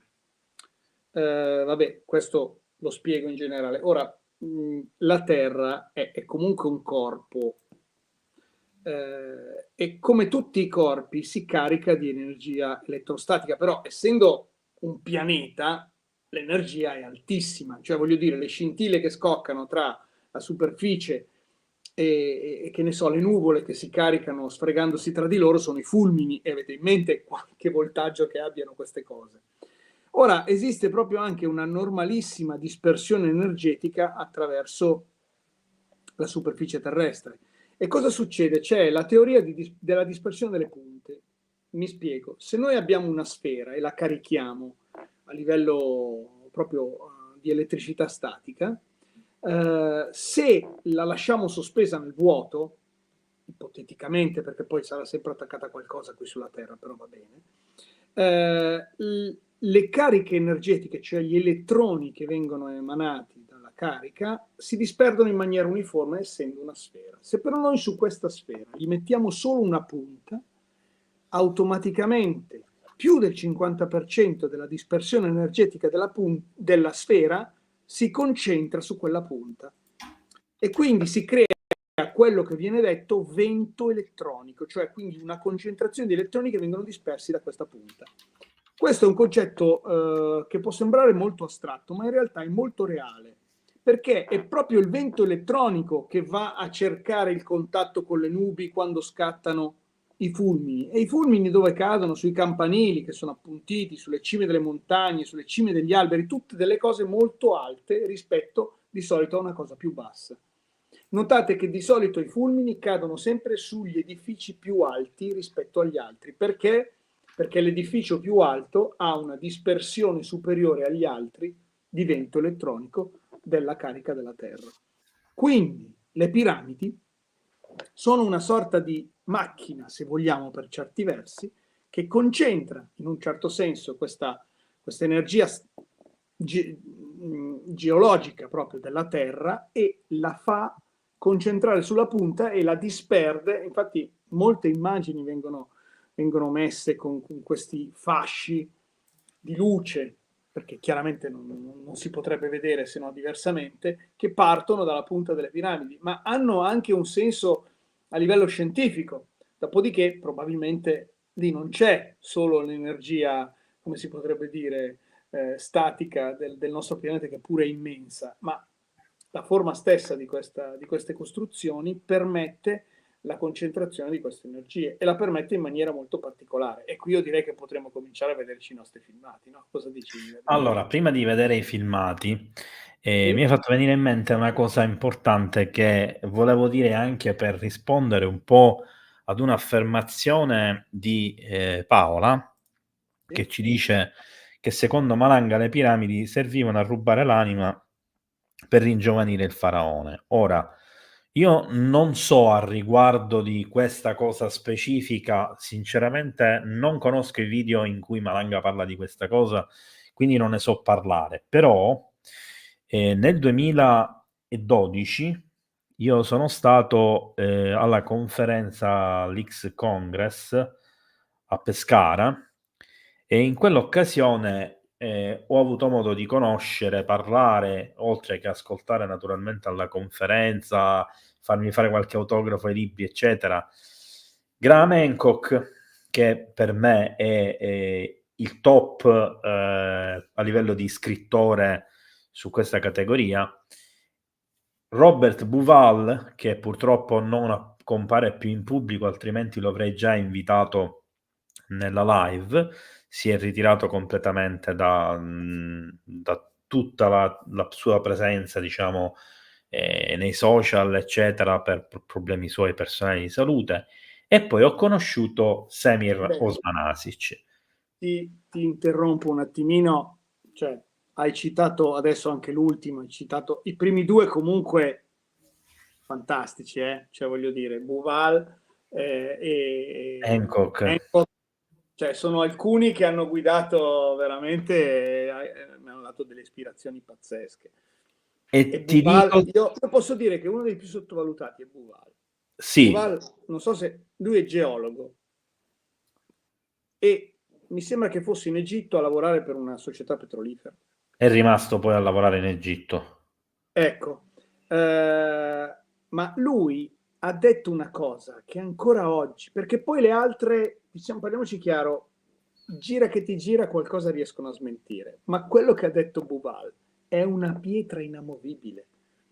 E non so se l'avete presente, ma secondo me la cosa più importante che ha detto da geologo, lui la prima volta che si è presentato dietro la Sfinge, l'ha guardata e lui non ha guardato la Sfinge. Da geologo ha guardato il recinto della Sfinge. Non so se lo sapete, la Sfinge ha la testa che sbuca rispetto alla piana di Giza che era più alta, ma il corpo è stato scavato facendo poi dietro una sorta di cassa dove il corpo della Sfinge è sotto. E quindi praticamente questa parte dietro della parte più alta, perché poi le piramidi sono più in alto, una sorta di scarpata, viene chiamato recinto della Sfinge. Ora, anche lì, questo qui era lì da guardare da secoli e nessuno aveva mai detto niente. È arrivato lui e dice, ma ragazzi, ma questo geologicamente è stato eroso dall'acqua. E a questo punto Scusa, è sorto un Roberto, problema drammatico. un Perché piccolo aggiustamento. Quando fa questa scoperta, in realtà lui era con Schoch, che era geologo. ok. Lui era ingegnere, quindi fa questa scoperta, ma perché c'era Schoch con lui. Allora quindi ho messo insieme delle cose io No, facendo... no, era giusto, però dico, era insieme a Schoch, che l'idea viene da Schoch, non da Buval. Buval ok. è per l'allineamento delle piramidi insieme a Hancock. Hancock, sì. Però in realtà questa poi dopo salta fuori ed è pazzesca sta cosa, cioè lì la pietra è stata erosa da secoli E di quindi percolazione d'acqua.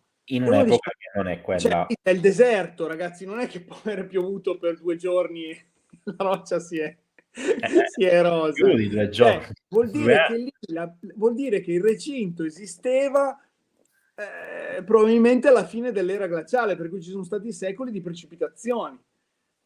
Cioè lì, e questa cosa qui ancora oggi nessun egittologo è riuscito a No, ma spiegare. secondo me non lo accetteranno mai per una questione Ragazzi, economica. eppure, e qui però bisogna dirlo in maniera fuori dai denti, ci sono stati almeno 3 congressi mondiali di geologia che hanno sancito senza ombra di dubbio che Sì. quella è erosione d'acqua, quindi bisogna dire, oh, c'è qualcosa che non torna, o c'era un Sì, lago ma lì sopra.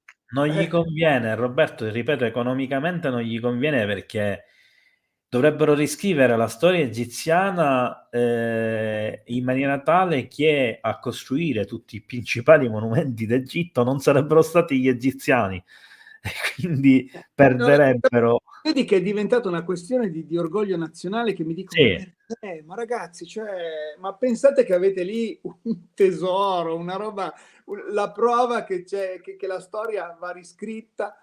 Vabbè, io non mi ci capacito. Scusami, ti ho interrotto su questa cosa Sì, qua no, della... non ti preoccupare. Dicevo, e tra gli altri ho conosciuto anche Semiramis Manasis, che è il curatore degli scavi delle piramidi di Bosnia. Quindi questo discorso verteva al fatto che diciamo, all'epoca fu un'esclusiva, perché fu il primo posto in cui lui pubblicamente parlò di questa cosa, cioè dell'energia misurata con tanto di attrezzature, eccetera, che viene sviluppata dalle piramidi e che viene convogliata dalla piramide in un punto preciso del cielo, formando questo fascio di luce che hai citato prima tu. Adesso Ora, comincio a capire perché hai portato gli strumenti. beh, Te l'hanno diciamo che suggerito, in realtà ne avevo uno solo di quelli che Sì, mi sì. sarebbero serviti. Vabbè, se no E, diventava troppo pesante, era un macello. poi in Val Malenco eravamo effettivamente più pesanti. Sì, perché poi c'era tutto il resto che dovevamo portarci, per cui Esatto. lì Allora, abbiamo dovuto proprio portarcelo. Quindi. questa cosa che mi ha colpito tantissimo perché era la prima volta che se ne parlava ufficialmente, in considerazione del fatto che le piramidi di Bosnia in realtà non sono piramidi in senso stretto, ma come hai detto tu in più occasioni questa sera, sono state create in parte da escavazione di una collina O di piccole preesistente. montagne che sono state scavate. Esatto. E in parte poi sono state aggiunte delle parti, soprattutto delle parti protettive come lastroni, eccetera. Ma al suo interno si trovavano degli scavi precedenti, o forse c'erano comunque delle grotte naturali all'interno delle quali sono state trovate delle pietre particolari molto grandi, di diversi metri, che fanno da accumulatori di energia, poiché si trovano appunto in punti energetici. La misurazione che è stata fatta da scienziati autorizzati dallo stesso Osmanasic ha verificato che, adesso non ricordo la frequenza perché sono passati troppi anni, su tutte le piramidi c'è la stessa frequenza. Nel punto proprio centrale, dove si dovrebbe in teoria mettere il piramidione, cioè la punta della piramide. Ora, Semir Osmanasic raccontò in quell'occasione che in tutto il mondo ci sono stimate dal centro studi e ricerche russo, dall'Accademia delle Scienze russa, circa 300.000 piramidi in tutto il mondo. Di queste ne sarebbero state trovate finora meno di 2.000, con una maggiore concentrazione in Sud America, Centro America, Cina e sul Nilo, quindi dal nord Egitto fino ad arrivare ai paesi sotto all'Egitto. E sono quelle che si stima essere le più recenti, le più moderne, cioè quelle che hanno tra i 3.000, per intenderci, e i 12.500 anni, mentre quelle non fatte, costruite di sana pianta, sarebbero state più antiche, fino ad arrivare a oltre 35.000 anni avanti Cristo. E lui sostiene che ad un certo punto queste piramidi vennero costruite per fare evolvere l'essere umano, per concedergli un'energia che gli prolungasse la vita, il benessere, dandogli il giusto livello di salute che gli consentiva quindi di prosperare, eccetera, eccetera. Quindi quella che viene definita forse un'età dell'oro preistorica, di una civiltà preistorica. No, è proprio un'età dell'oro, perché ce l'abbiamo come mito in giro per il mondo, che Sì. tutte le civiltà hanno idea, anche la nostra religione, il paradiso terrestre, ce l'abbiamo, l'età dell'oro per i greci romani, quindi c'è. C'è. E lui sostiene, ovviamente io non credo che sia semplicemente una sua tesi, ma un argomento strutturato che viene discusso all'interno dell'Accademia delle Scienze russa, dove si parla del fatto che ad un certo punto qualcuno ha deciso che questa energia non doveva più essere umana. Questa energia che amplificava le capacità umane, che guariva il corpo umano con una frequenza precisa, doveva essere liberata e incanalata verso il cielo in direzione di alcune stelle precise. In effetti, oltre agli allineamenti in orizzontale di alcune piramidi, ci sarebbero anche gli allineamenti dei vertici con una o due stelle precise, almeno per quanto riguarda l'emisfero nord, e idem l'emisfero sud. E in buona sostanza lui sostiene che a tutte le piramidi del mondo è stato tolto il piramidione, che i piramidioni, i coperchi, sono stati distrutti, fatti eccezione i 4-5 che si trovano nei principali musei d'Egitto, e sono state lasciate aperte le piramidi con delle aperture vere e proprie, dalle quali fuoriesce questa energia che non è più incanalata e che è misurabile. Dove c'è il piramidione praticamente forma una sorta di scudo di energia che arriva a un certo livello nella nostra atmosfera, mentre in questo caso non avviene più la cosa. E tra l'altro lui mostrò anche delle tavole in cui era visibile questo studio, che è molto interessante, vi invito tutti quanti a vederlo se si riesce a trovare. Io dovrei andare a cercare le diapositive della conferenza eventualmente, non so se erano nell'hard disk che è andato perso.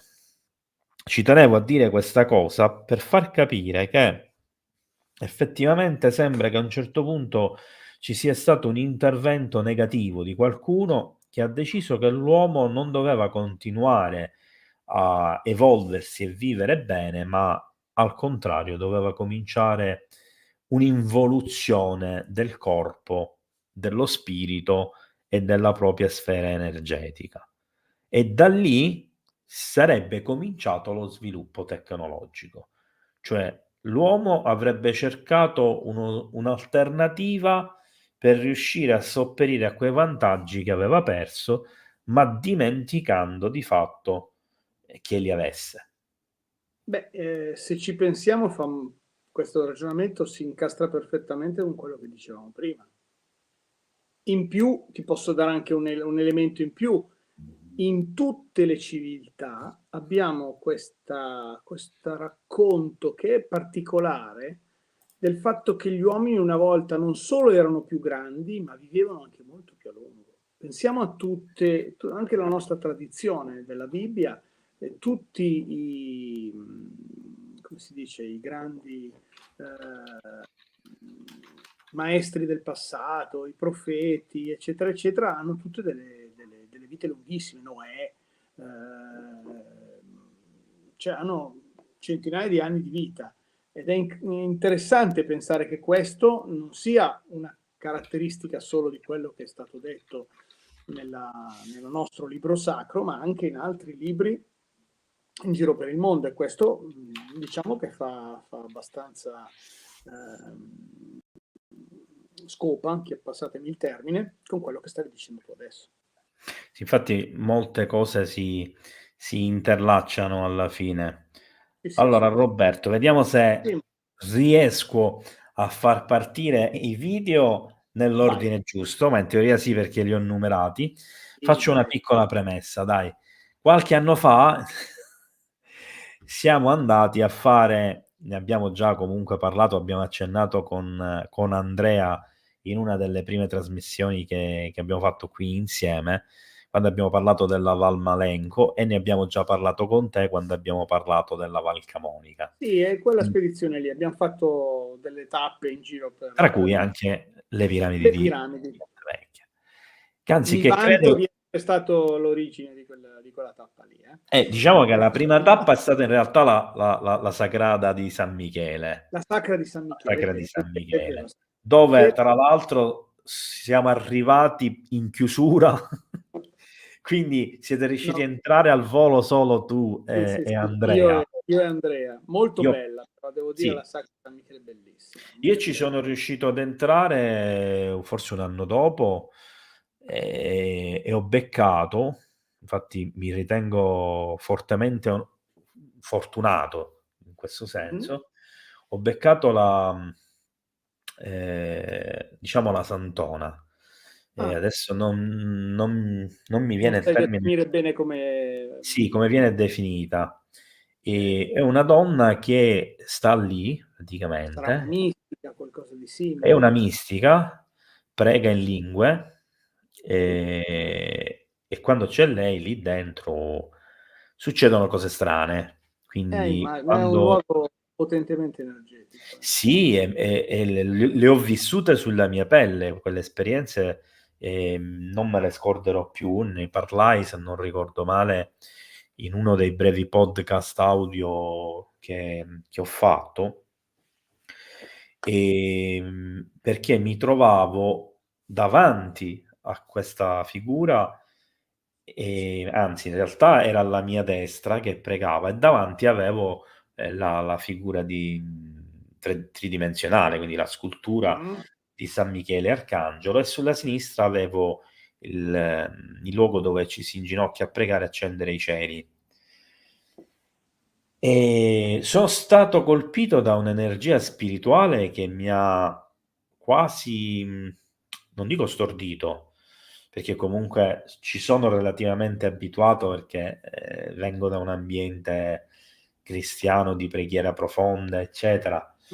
E anche se io non sono più religioso e via discorrendo, però tra l'altro io sono anche uno studioso di religione, non lo dico mai, ma vabbè, ne parlerò in un'altra occasione.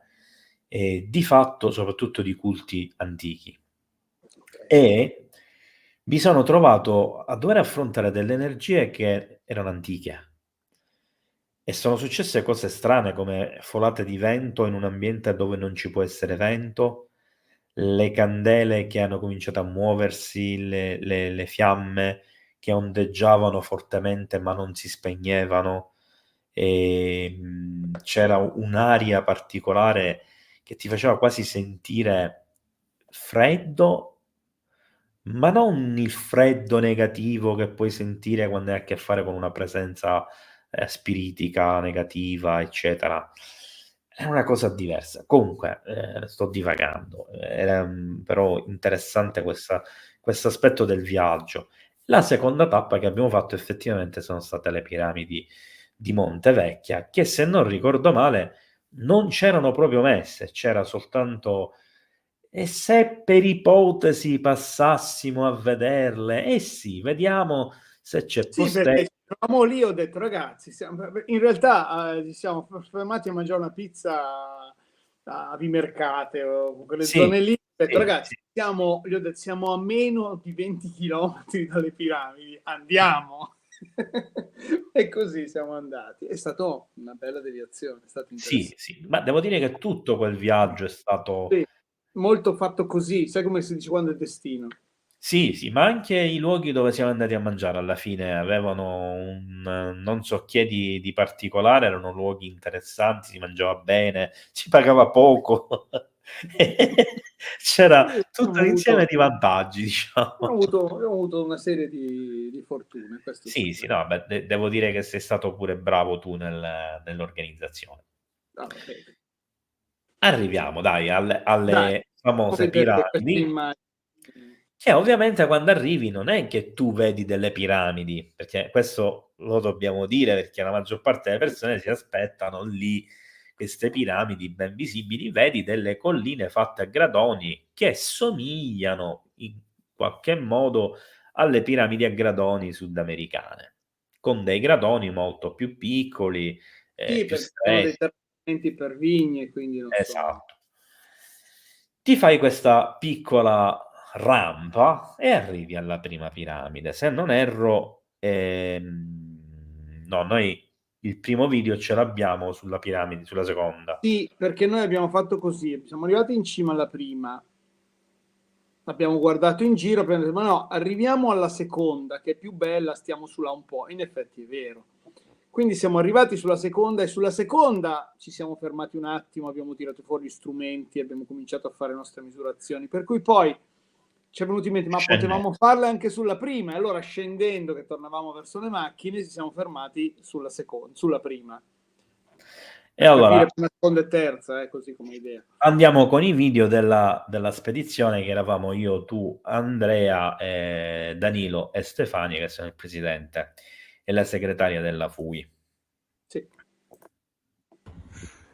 Cima della seconda piramide di Montevecchia, test, eccolo lì, passo indietro,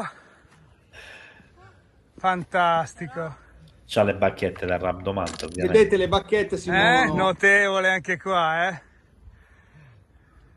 e lì Ecco, smette, cazzo, lui proprio sta qua, camminando su esattamente questa qui, pietra che è proprio il questa è centro una del... sorta di avello sacro. Allora, spieghiamo un attimino quello che abbiamo visto, Roberto, perché anzi, che non abbiamo visto, cioè Andrea sta passando sopra una roccia. Se non ricordo male, c'è Sì, una roccia che è piuttosto lunga ed è proprio nel centro della spianata della cima della piramide. che, se non ricordo male, vista dal centro, sembra quasi un cerchio la cima Sì, del. sì, perché non te ne rendi conto che c'è gli spigoli, anche perché insomma è Un coperta po' di terra, coperti. chiaramente. È così. Se lo rimandi, magari i ragazzi fanno più attenzione che quelli che stanno guardando. Guardate bene che davanti che proprio c'è il... mandi il secondo, vabbè, uguale. Tanto si vedono ancora. Ci sono... No, no, Andrea questo è il c'è in primo, mano eh. le bacchette, fateci caso. Allora mando il Però secondo. è una bacchetta che si unisce, cioè le ha in mano ecco, questo prima di far partire lo spiego.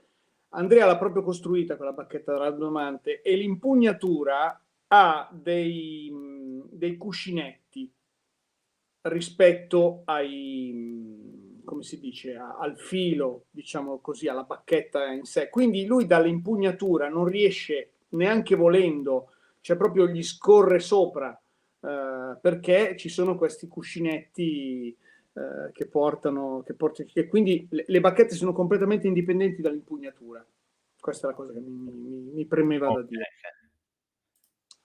Ma secondo me non è tanto quello, il discorso che questo comunque è un punto energetico. Sì, sì, decisamente. Il fatto di interagire con le persone è interessante. 48.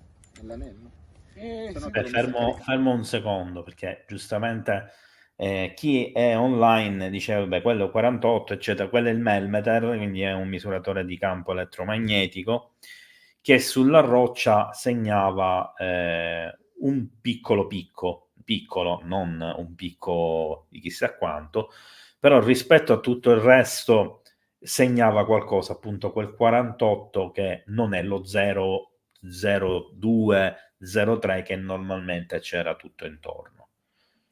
Secondo me, allora, qui avete presente il discorso che probabilmente i venti elettronici che vengono su dalla piramide? Vediamo. Io non te lo vorrei dire, ma siamo al centro di un cerchio. No, guarda, Quello è con le brianze. Sta. 25. Sai cosa mi è venuto a pensare? Il discorso della... Dipende. In giro con i miei Guarda, sigilli. è zero. Qua è il mio sigillo. Ora sto a 12, 13. Io ho come l'idea, sai che il discorso che c'era il vento elettronico in cima alle piramidi? Qui secondo me noi passando noi lo fermiamo. come si chiama? A Bisoco. Sì.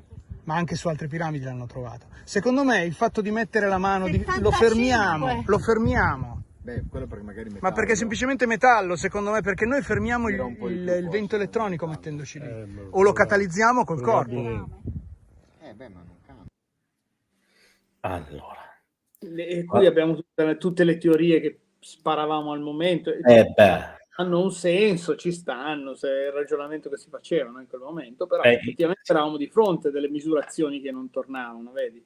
Addirittura ha detto 75, Stefano. Sì, perché mise l'anello, c'era un anello con un sigillo, quindi era bello. Sì, un pezzo di metallo grosso lì. Sì. Questo fa capire che effetto potesse avere un ben di metallo.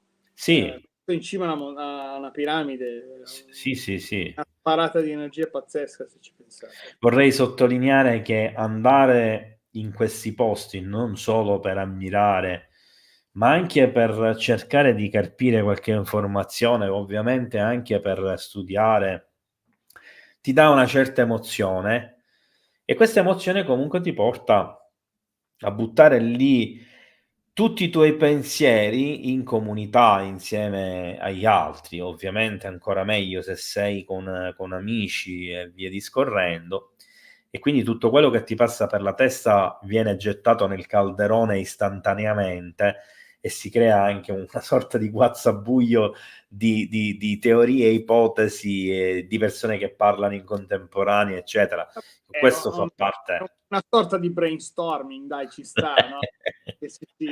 Poi c'è l'esaltazione della ricerca, del momento, insomma. È bella la parola brainstorming, ci sta, ecco. mi piace. Video 3. Però la cosa bellissima è che spostandoci il fenomeno non si ripete più, giusto? Niente. Vedi? Eccolo lì, vedi? L'oscillazione è quasi nulla o nulla. Sì, lì proprio si vede, 0, qui là c'era 1, 2, qui siamo a decimali. Ma lì è arrivato anche a Si 40. vede anche la mia pancia che era più prominente della piramide. Hai ragione. Provaci. La mia pancia. Eccolo lì, vedi che c'è la linea. Quella mi dà la linea. Vedi che c'è la linea. Ha dato 1 prima. Eccolo, vedi 6. Vedi? Che tu probabilmente, secondo me, quando lo lasci da solo, no, ma mettigli sopra la mano. No. 4, vedi? Vedi? Quando lo lasci da solo non lo fa. Cosa c'è in linea così, Robby? Credo che sia verso nord. Ma lì cosa ci sono? Cerchi qualcosa? Quello ci ho pensato dopo. No, quello è con le Brianza, però sai che ne sai che sia magari anche... Beh, chiaro, io sto chiedendo a te. No, quello è con le Brianza. Di là abbiamo appunto est. Quello è il Monte Canto, anche il Monte Canto che vedete là era un luogo sacro. Già solo il nome. Stavo per dirlo adesso, stavo usando E le la stesse pianura padana termini. c'è però interdetta da quest'ultima cuspide. E di qua c'è l'altra piramide che però non si vede. Ecco, come potete vedere da qui non si vede la terza piramide, c'è tutto sto bosco enorme lì sopra ed è molto più alta, però non si vede. Allora, Sulla cima della piramide dei cipressi succede lo stesso fenomeno. Sì, guarda, vedi, guarda come sale ancora. Questa è la prima piramide Basta invece. bloccare. E secondo me veramente questo è il discorso probabilmente della salita del vento elettronico, dell'energia. che abbiano messo questo. Bah, probabilmente però questa cosa è molto più recente, ragazzi. No, questa non è antica, guarda, questo è cemento, questa è roba Neanche fatta. finito. No, è la pietra forse che è questa di sopra. Ma non credo, ma questo è un aggregato, vedi che questa qui, sì, dai, questa qui è roba fatta in maniera. Però chiaramente, voglio dire, il terreno è terreno, la punta della piramide è punta della piramide, non è che puoi scapparci. Questa cosa di prima, niente fatto. Vabbè, che schifo. la frase finale fantastica dell'inquinamento in zona, guarda che schifo. Mi sembra ci fosse, che ne so, tipo della pattumiera. Non abbiamo pensato una cosa al momento, o almeno io non ci ho pensato, sulla pietra composta che dicevi tu. Sì, beh, perché è un altare fatto probabilmente... Ma ci poteva essere là in mezzo magari qualche particella metallica, che residuo metallico che ma faceva più che salire. residuo metallico, qualche roccia magari metallica, visto che era un aggregato, sai, magari ci sono delle rocce che hanno delle parti metalliche dentro. Sì, perché quello poteva effettivamente modificare i parametri del Melmeter. Questo è vero, però se ci pensi il concetto proprio base è che comunque sei sulla punta di una struttura piramidale, quindi insomma l'energia c'è, non è che non può non esserci. Sì, quello sicuramente. Vabbè, ma anche su una collina, su una montagna, Ecco, insomma. questo qui, se la rimetti, Sì, quell'immagine aspetta lì, un secondo che... Ok. ecco, vedi che ho segnato, questa qui è dal circle, tornando ancora alla prima immagine, quindi la linea tra virgolette più corta. Guardate dove sono le piramidi, cioè, se la allarghiamo, adesso non so se si può fare, non credo. Aspetta, forse... No, secondo me non si riesce. No, posso fare così. Vabbè, comunque la punta della piramide più grande è proprio a pochissimo dalla linea. E forse la linea passa sulla punta della seconda, è lì vicino. Quindi quella centrale, sostanzialmente. Sì. Che questo ha più senso in un allineamento, effettivamente. Volendo pensarci, sì, in effetti. Allora, aspetta, facciamo un attimo una pausa di 2 domande. Vai. Allora, Morgana chiede che apparecchio stavo utilizzando, appunto un Melmeter per la misurazione dei campi elettromagnetici, che è uno strumento che ho fatto vedere in una delle prime live che ho fatto qui sul canale. Ora non posso prenderlo, altrimenti ve lo mostravo di nuovo. È uno strumento di misurazione che viene utilizzato sia per rilievi ambientali, sia per rilievi di tipo paranormale, sia per rilievi in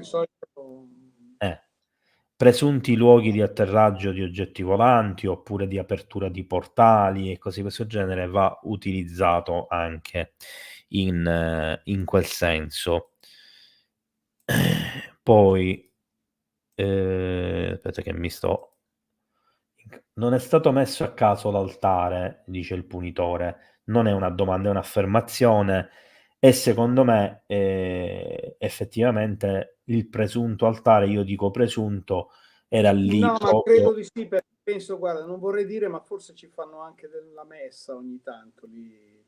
Quindi vabbè, quello ora diciamo, però Sì, è una roba, cioè, è una costruzione sicuramente recente, ecco, non è che... Sai che mi sono reso conto in questo momento che non avevo mai guardato, la linea che abbiamo identificato passa perfettamente a Bergamo. Su sì. Bergamo vecchia. Sì, E sì. Bergamo Vecchia è una città particolarmente magica. Dentro Bergamo Alta ci sono tutti dei segni zodiacali, tutta una serie di cose che ci si potrebbe fare una puntata solo su questo, e non me ne ero mai accorto. Cioè, tu pensi Infatti che... ricordo male o Bergamo Vecchia è un luogo anche di streghe storicamente, stregoneria, Assolutamente, sì, sì, sì, sì, sì, sì, e sì. quindi rituali legati alla natura A questo e... punto mi viene da dire che probabilmente anche Bergamo non è sorta a caso su quella collina lì, Bergamo Alta, in effetti. magari lo stesso retaggio, tra virgolette, druidico. Certo, ma oppure semplicemente era un luogo sacro, poi a un certo punto lì hanno cominciato a costruirci intorno e ci hanno fatto la città. Chissà, Chissà. magari che prima o poi non emerga qualche struttura, qualche cosa all'interno Chi lo di sa? Bergamo stessa. No, ci ho pensato in questo momento, interessante. Allora, Giorgio chiede se usiamo anche il contatore Geiger. Sì, da qualche anno, perché l'abbiamo acquistato dopo quell'occasione, da qualche anno lo utilizziamo pure. L'abbiamo comprato dopo perché comunque acquistare questa strumentazione non Sì, costa infatti, poco. Un infatti. Geiger serio costa intorno ai 200 euro, il Melmeter serio costa dai 230 euro in su, tutto quello che si trova al di sotto sono praticamente dei giocattoli. Il Geiger in particolar modo deve essere testato, deve essere, non mi ricordo il termine esatto come si dice, Calibra- ehm, calibrato, bravo, ci vuole l'uranite per farlo, che ha un costo, ehm, e si consuma, cioè non è come le altre apparecchiature elettroniche che finché non le rompi o si Perlomeno finché guastano. ci sono le pile funzionano. Esatto, il Geiger ha una limitazione temporale in diciamo migliaia, in realtà sono milioni, di ore di misurazione Ah, o minuti di, no, minuti di misurazione. Un Geiger per uso commerciale in genere ha 1 milione di minuti di misurazione, che non sono pochi, attenzione, però comunque è una limitazione sono un temporale. tempo finito in ogni caso. Esatto. Poi anche questo l'ho mostrato in una live, così come vi ho mostrato la termocamera che abbiamo acquisito anche dopo e che costa un botto, perché la termocamera costa, diciamo, una medio-alta di fascia sulle 500 euro. Mi E quello, ricordo la termocamera. ecco, e quello è uno Vista strumento che che sicuramente se torniamo nei luoghi dove siamo stati dobbiamo sicuramente portare. andare a... Vabbè, interessante. Andiamo avanti, dai. Qui c'è un'altra Ok, linea un allora po' questa qui, diversa. perché ve l'ho mostrata? Perché in realtà io ho perso la, come si potrebbe dire, la foto che volevo mostrarvi, mi è andata persa. Perché le piramidi di Montevecchia, insomma, ci siamo messi a guardarle molto bene. Io e Andrea ci siamo messi lì a giocarci con Google Maps. E cosa abbiamo fatto? Allora, è chiaro che è una ricerca fatta, come si potrebbe dire, con la massima precisione possibile, con gli elementi che possiamo avere. Quindi, capite anche voi, non è che abbiamo delle apparecchiature o delle strutture scientifiche in grado di fare perfettamente quello che abbiamo tentato di fare. Però l'idea è stata quella di prendere i piani dei lati delle piramidi di Montevecchia in maniera più precisa possibile, in modo che a quel punto si poteva far partire una perpendicolare dei lati e, come voi sapete, o meglio, magari non lo sapete, ma nella geometria sferica non possono esistere linee parallele, perché poi alla fine in una sfera qualsiasi linea tu tracci andrà a incrociare le altre, per forza. A meno che tu non fai delle linee tipo i paralleli, che sono però non passanti, diciamo, da uno dei due poli, ecco, per capirci. Le altre in qualche maniera si incrociano sempre. Se tu fai passare delle linee polari, cioè che quindi toccano un punto in cui è possibile avere una diagonale passante per il centro della sfera, tu hai sempre un incrocio.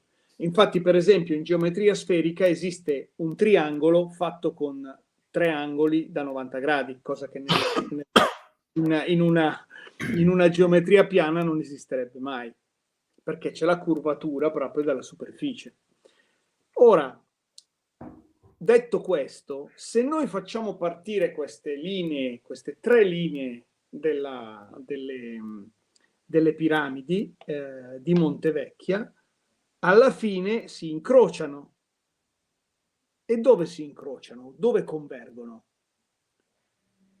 Perché le abbiamo mandate verso il polo nord e quindi convergono dove era il polo a quel tempo, o perlomeno verso un luogo dove si incrociano.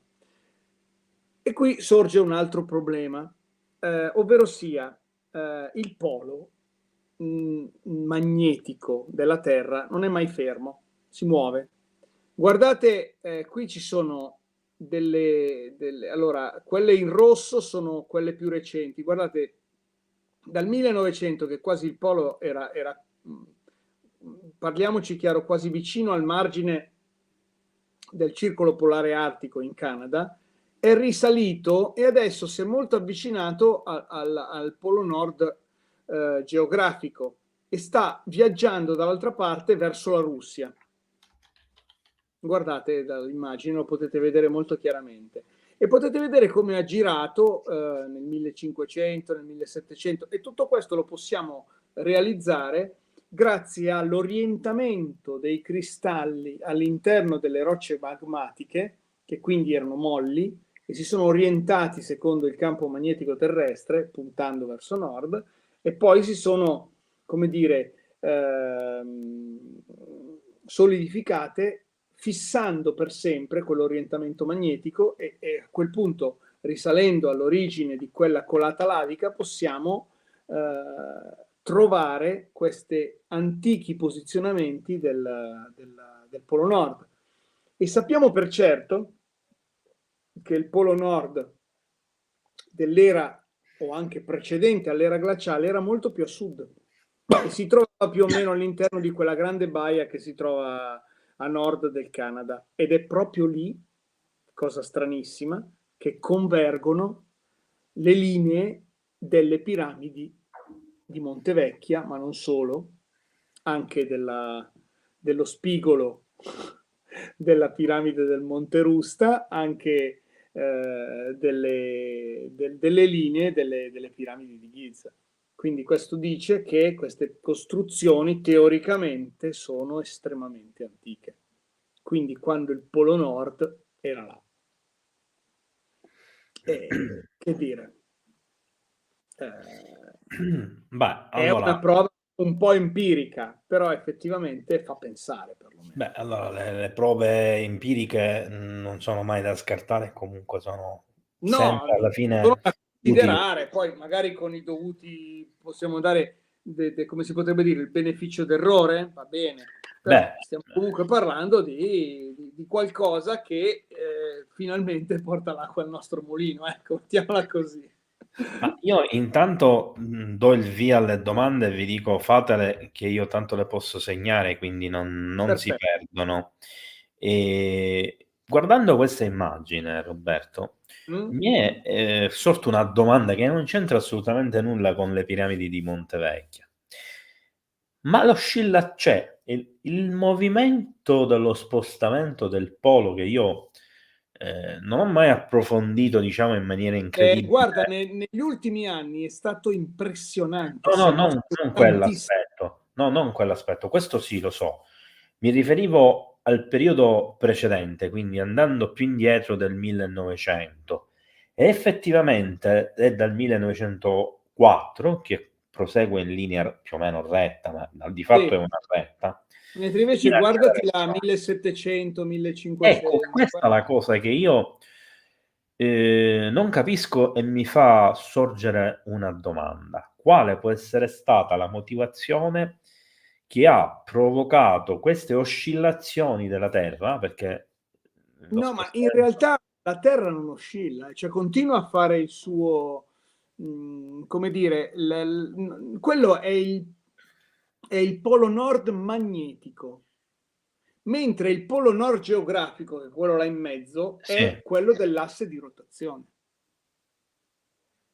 No, ma io mi riferivo, ok, ma mi riferivo a un'oscillazione magnetica.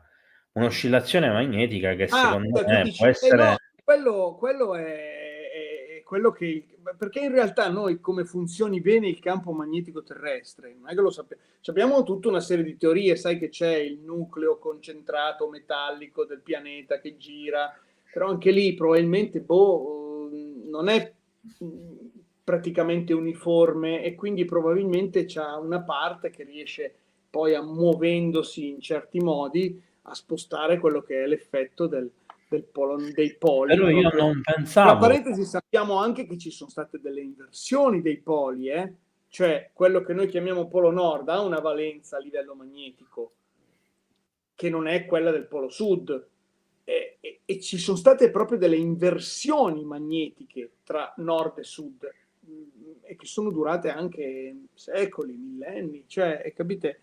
In realtà ci sono cose che noi ignoriamo di questo pianeta, le vediamo, le abbiamo tra virgolette studiate, ma non ci siamo dati delle ragioni. io stavo pensando a un'influenza esterna invece.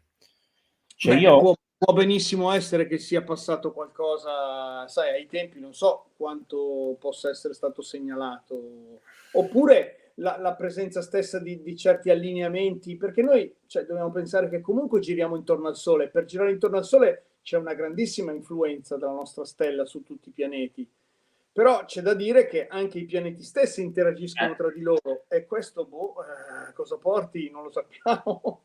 Ma anche, allora qui la butto lì... Ma pensa che comunque il nostro sistema solare si muove comunque anche all'interno della galassia. Certo. È tutto un sistema in divenire, la galassia è una galassia spirale che si avvolge su se stessa, capisci che ci sono movimenti enormi e che secondo me noi conosciamo anche onestamente relativamente poco, o meglio, conosciamo i movimenti, ma gli effetti di queste cose non li abbiamo. Allora, qui abbiamo un'altra linea ancora più lunga. Qui abbiamo una linea ancora più lunga. Mi sono reso conto adesso che ne manca un pezzo, forse l'ho tagliata fuori nel mettere vabbè, comunque. Sono un genio, sono.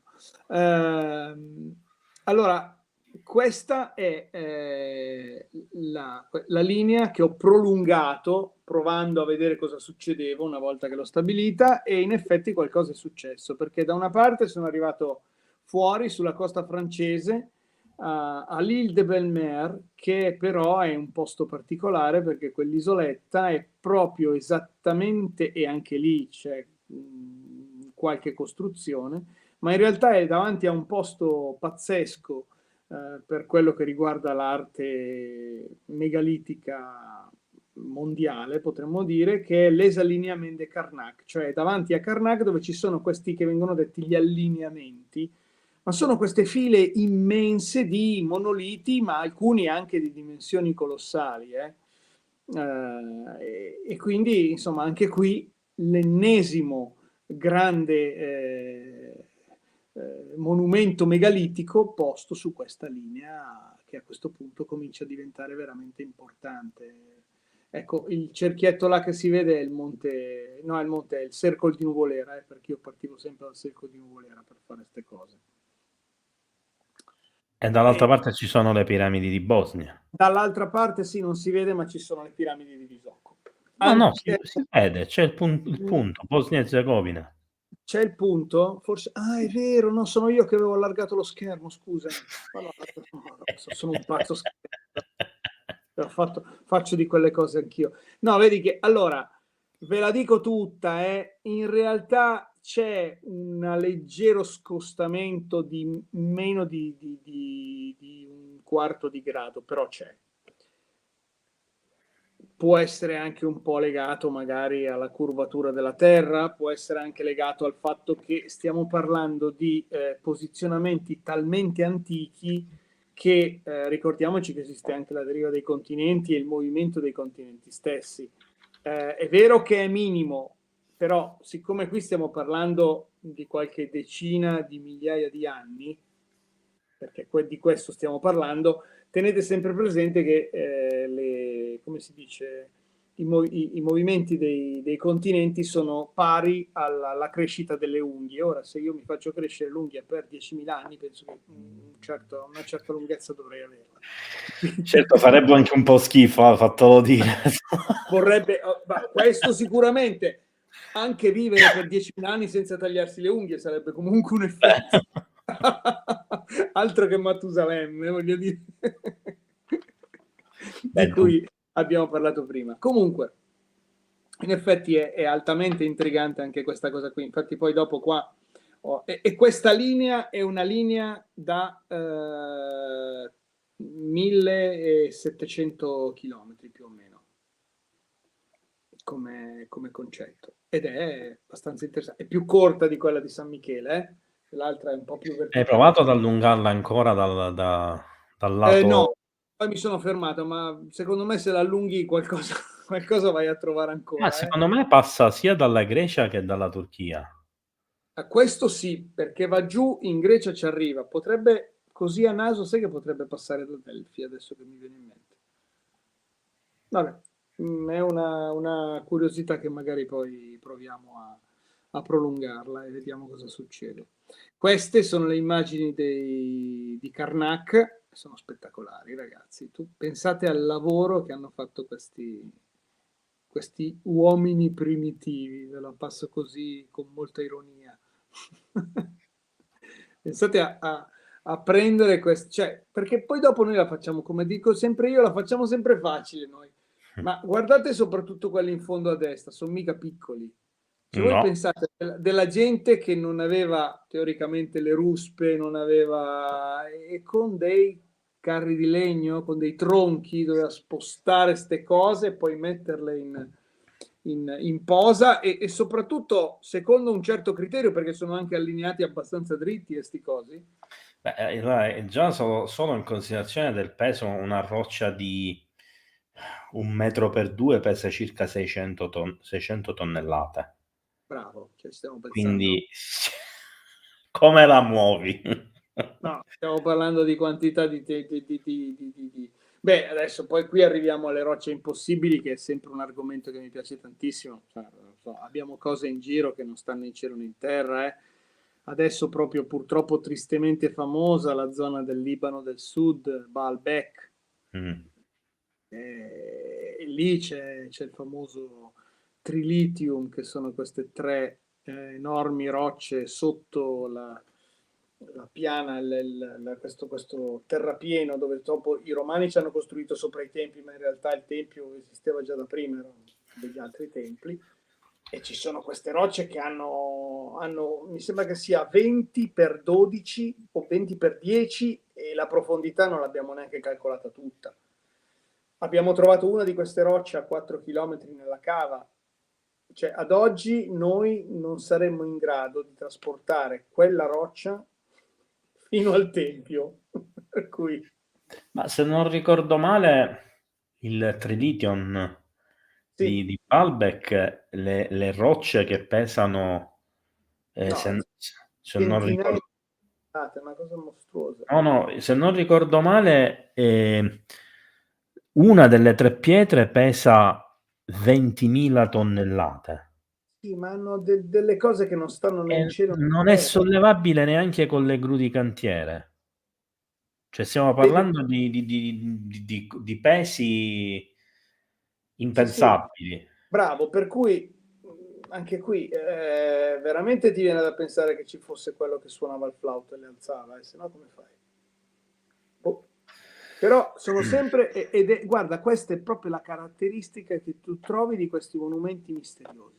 Sono sempre queste enormi pietre, non si capisce come hanno fatto a metterle in opera, come hanno fatto a lavorarle, perché pensiamo a tutti quei, non so, a me viene in mente sempre il Sud America, queste rocce enormi, sfaccettate, che si incastrano perfettamente una nell'altra, E tu dici, ma cioè, l'hanno provato 2 o 3 volte prima di metterla in posa, e cosa muovevano? Tonnellate così, come se piovesse, senza nessun problema.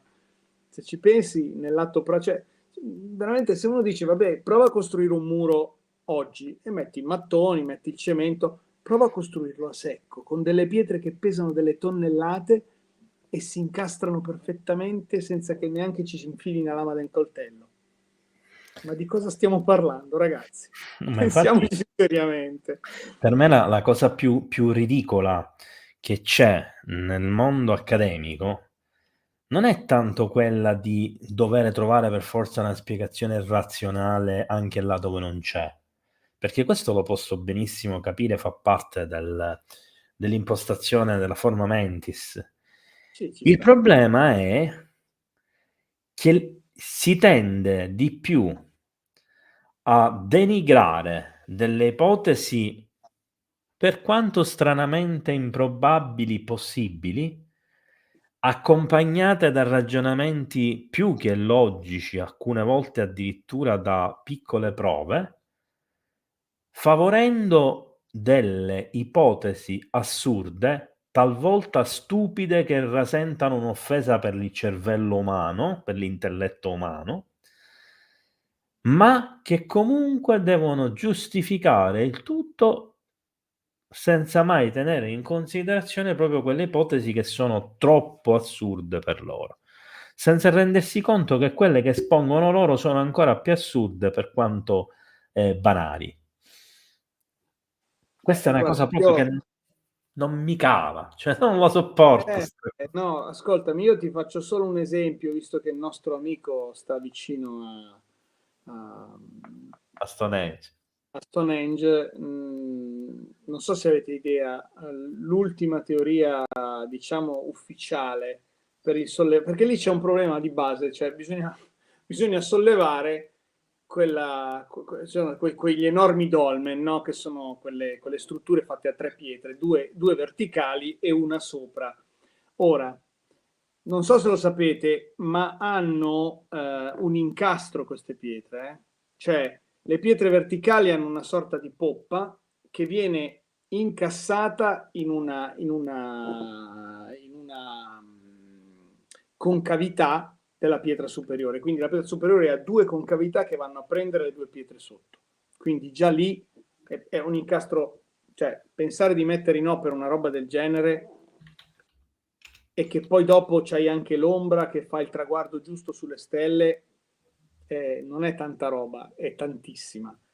Però in ogni caso queste pietre sono, adesso non mi ricordo l'altezza, però stiamo parlando comunque di qualche metro, insomma non sono proprio basse le pietre di Stonehenge. Beh, si sorge il problema di come hanno fatto a sollevarle. Perché sono talmente pesanti che in teoria non avevano corde o gru che riuscivano a tirarle sopra. E quindi è saltata fuori una teoria dei legni ghiacciati, che quindi inserivano dei legni sotto, li bagnavano, questi durante la notte d'inverno si gonfiavano perché il legno ghiacciato, l'acqua si alzava, il giorno dopo mettevano dentro degli altri legni e li gonfiavano e quindi risalivano, e loro praticamente poi lo spazio guadagnato lo fermavano con le cose. Voi mi immaginate, questi salivano, che ne so, di 2 o 3 dita al giorno, d'inverno, cioè, capisci, anche lì. Interessante. Per essere interessante, però... Sì, è sicuramente una stupidaggine, dico, però è interessante. Però questa è la loro teoria, e tu mi dici quanto tempo ci hanno messo a salire pochi millimetri per pochi millimetri fino in cima, ragazzi. Per questo c'è chi sostiene che Stonehenge è stata costruita ai primi del 1900 e che è una grande presa in giro. Allora, io ci ho fatto un video qui sul canale dove ho mostrato le foto d'epoca e le cartoline d'epoca dove si vedono i lavori di ristrutturazione di Stonehenge e di messa in piedi nuovamente di alcune cose. Stavo proprio per dire quello, in realtà l'hanno rimesso in piedi quello che era, non è che l'hanno... Tra l'altro alcune parti sono state messe in piedi secondo un loro criterio, ma non con un progetto Tra l'altro originale. sbagliando degli allineamenti che invece Esatto. che adesso ci siamo accorti che in realtà erano più precisi una volta. Vabbè, ma questi quando l'hanno messi in piedi, l'hanno messi in piedi Vabbè, senza il minimo concetto stellare che invece quelli avevano. da Guarda questo che- punto di vista mi sento di dire, e secondo me non sbaglio, che qualsiasi cosa che facevano prima, fatta con criteri meno sofisticati e tecnologici, ma più legati alla natura e alla fisicità Beh, dell'esperienza, guarda, secondo me erano meglio. c'era un connubio di spirito e tecnologia che veramente cioè, quasi lo tocchi con mano. Quello che dicevi tu prima, no? Quella sensazione che ti dici, porco Giuda, ma qui si sente dell'energia. Ragazzi, cioè, ha un senso, che probabilmente erano in grado di utilizzare queste cose. Cioè, vabbè, adesso brutalmente ti ricordi quando abbiamo fatto quel giro dentro il parco, no? A un certo punto siamo arrivati a quella roccia dove ci sono quei fori, Mm, ti ricordi, no? sì. Allora, sono dei fori bassissimi, sono stati fatti con probabilmente dei trapani preistorici, quindi sono scesi, ma forse di 1 centimetro, ma neanche, probabilmente con enorme sforzo, però quei fori non sono messi a caso, cioè loro li hanno messi in punti esatti della roccia. Se uno passa, a parte che adesso non si può più salire, hanno vietato di camminare sopra, prima si poteva togliendosi le scarpe, adesso è assolutamente vietato, giustamente anche io dico, e passavi con delle bacchette rabdomante, ragazzi, saliva, scendeva esattamente in corrispondenza di ogni foro. Quindi chi ha fatto quei 3 semplici, qua non so se sono 5 fori, è impressionante la precisione che ha usato e l'energia che ha sentito in qualche maniera, perché non so, lui in teoria non le aveva delle bacchette metalliche in quel periodo, quindi non so come ha fatto a sentirlo, capisci? Ragazzi, tanta roba. Vabbè, Qua c'era dall'altra quest'altra parte, immagine. bravo, e queste qui sono le immagini, quelle di cui abbiamo detto prima, delle piramidi di Visoko. Per chi non le avesse mai viste, sono impressionanti, ragazzi. Guardate questa, cioè, uno quando lo vede, come fa a dire che quello lì è un monte di origine naturale? Cioè, ma veramente io dico, ma non so, mi vuoi prendere in giro? Cioè, come fai a dire che la natura ha fatto esattamente quello e poi dopo non solo si è ripetuta lì a poche centinaia di metri di distanza, capito? Un chilometro. Qualcuno ti direbbe che la ripetizione nello stesso posto è probabilmente una conferma che la casualità non si può ripetere altrove. Eccola, capisci? È come la leggenda metropolitana che fulmine non cade mai nello stesso posto, che in realtà non è così, perché No, i sono fulmini... d'accordo. No, adesso ci sono dei palazzi dove, per esempio, che ne so, i grattacieli, dove regolarmente arriva il temporale, là il fulmine arriva. Si potrebbe attaccare la spina alla corrente volendo, Però, tra parentesi, sai che ho letto uno studio adesso del discorso dell'energia del pianeta e a parte gli effetti che vediamo tutti i giorni di fenomeni sempre più intensi, ma si stanno innalzando le potenze dei fulmini. Sì, ma credo che ci sia uno studio. Questo è un problema serio perché cioè, ancora un po' e ci friggono gli aerei. Beh, qualcuno potrebbe dire che in questo modo diminuiscono le scie chimiche. Forse è la natura che si ribella Che al ne nostro sai, controllo. qui comunque ragazzi, cioè, insomma, sai, siamo sempre sicuri di essere noi che dominiamo la natura. Ma io credo che la natura ogni tanto ci dia la possibilità di essere dominata, ma quando vede che noi Diciamo non che la ce lo sappiamo facciamo. usare...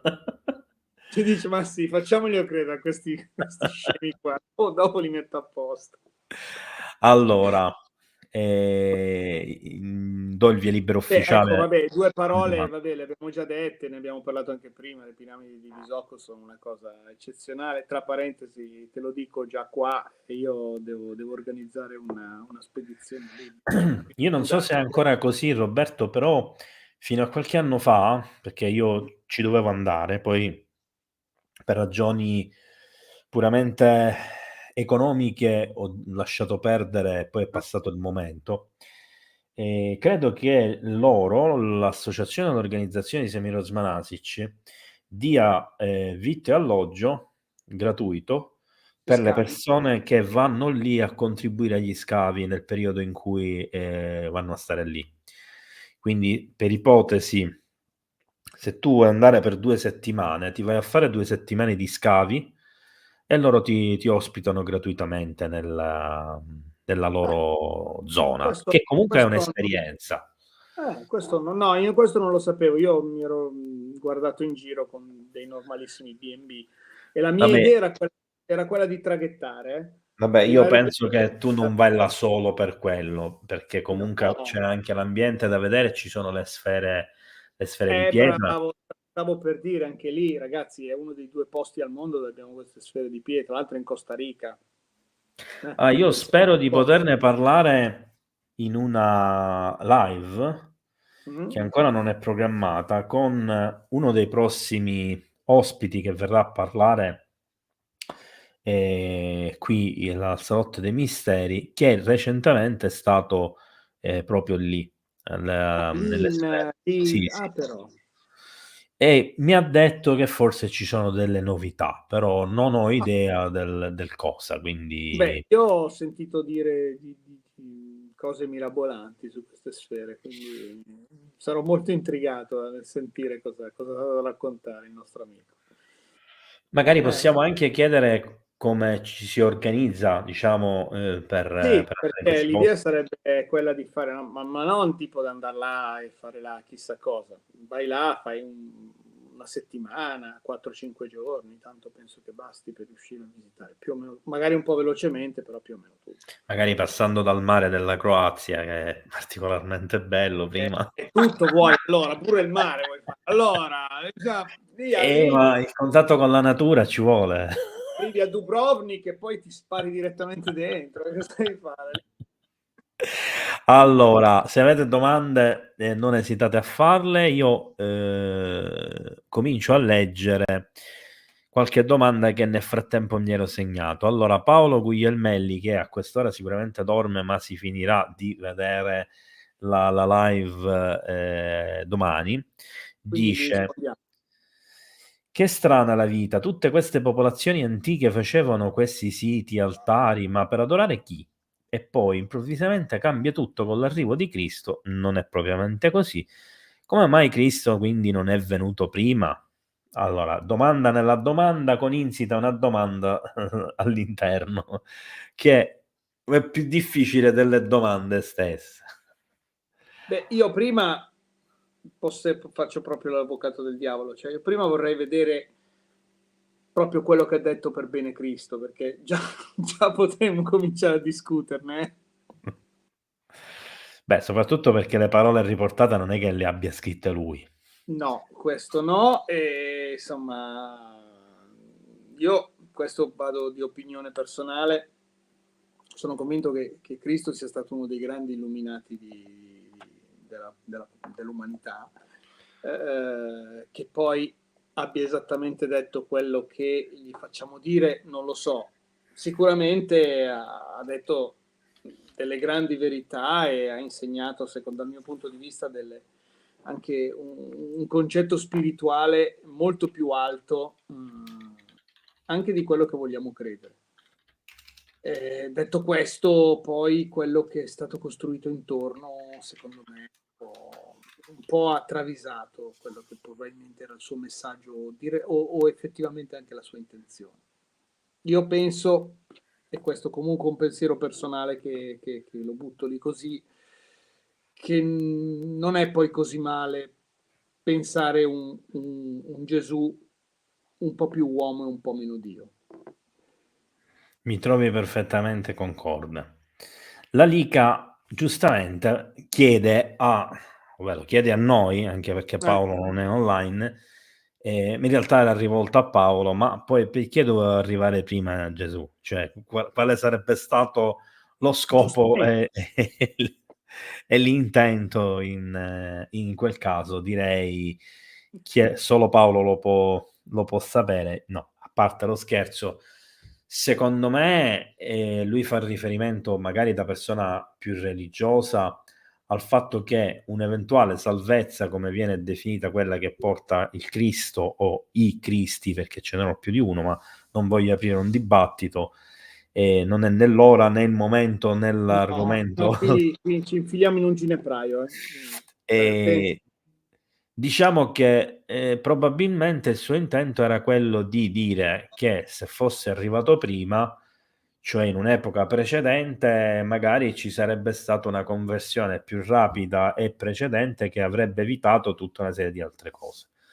Non sono d'accordo con questo perché, a parte i cambiamenti nelle religioni monoteistiche e tramite i primi popoli che si sono convertiti al cristianesimo, che sono stati alquanto oppressori, che hanno dato il via ad una conversione forzata della popolazione mondiale, di fatto non è che hanno creato una gran bella atmosfera e hanno usato i presupposti cristiani reali.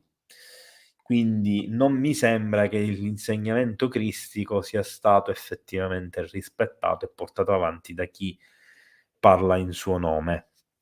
Chiusa questa parentesi. Concordo pienamente, faccio solo un esempio, cioè noi dal Poggi l'Altaguancia siamo passati alle crociate. Quindi, ecco, Paolo è rientrato e ha sentito la risposta, hai visto? Si è svegliato in tempo per... Spero gli sia piaciuto in questo caso. Ecco.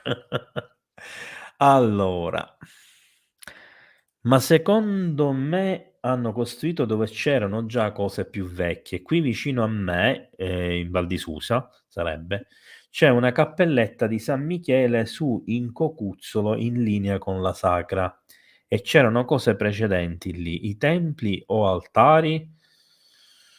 Allora, io sono abbastanza d'accordo su sta cosa, nel senso che quando noi andiamo in generale a guardare un luogo sacro, questo non è mai un luogo a caso.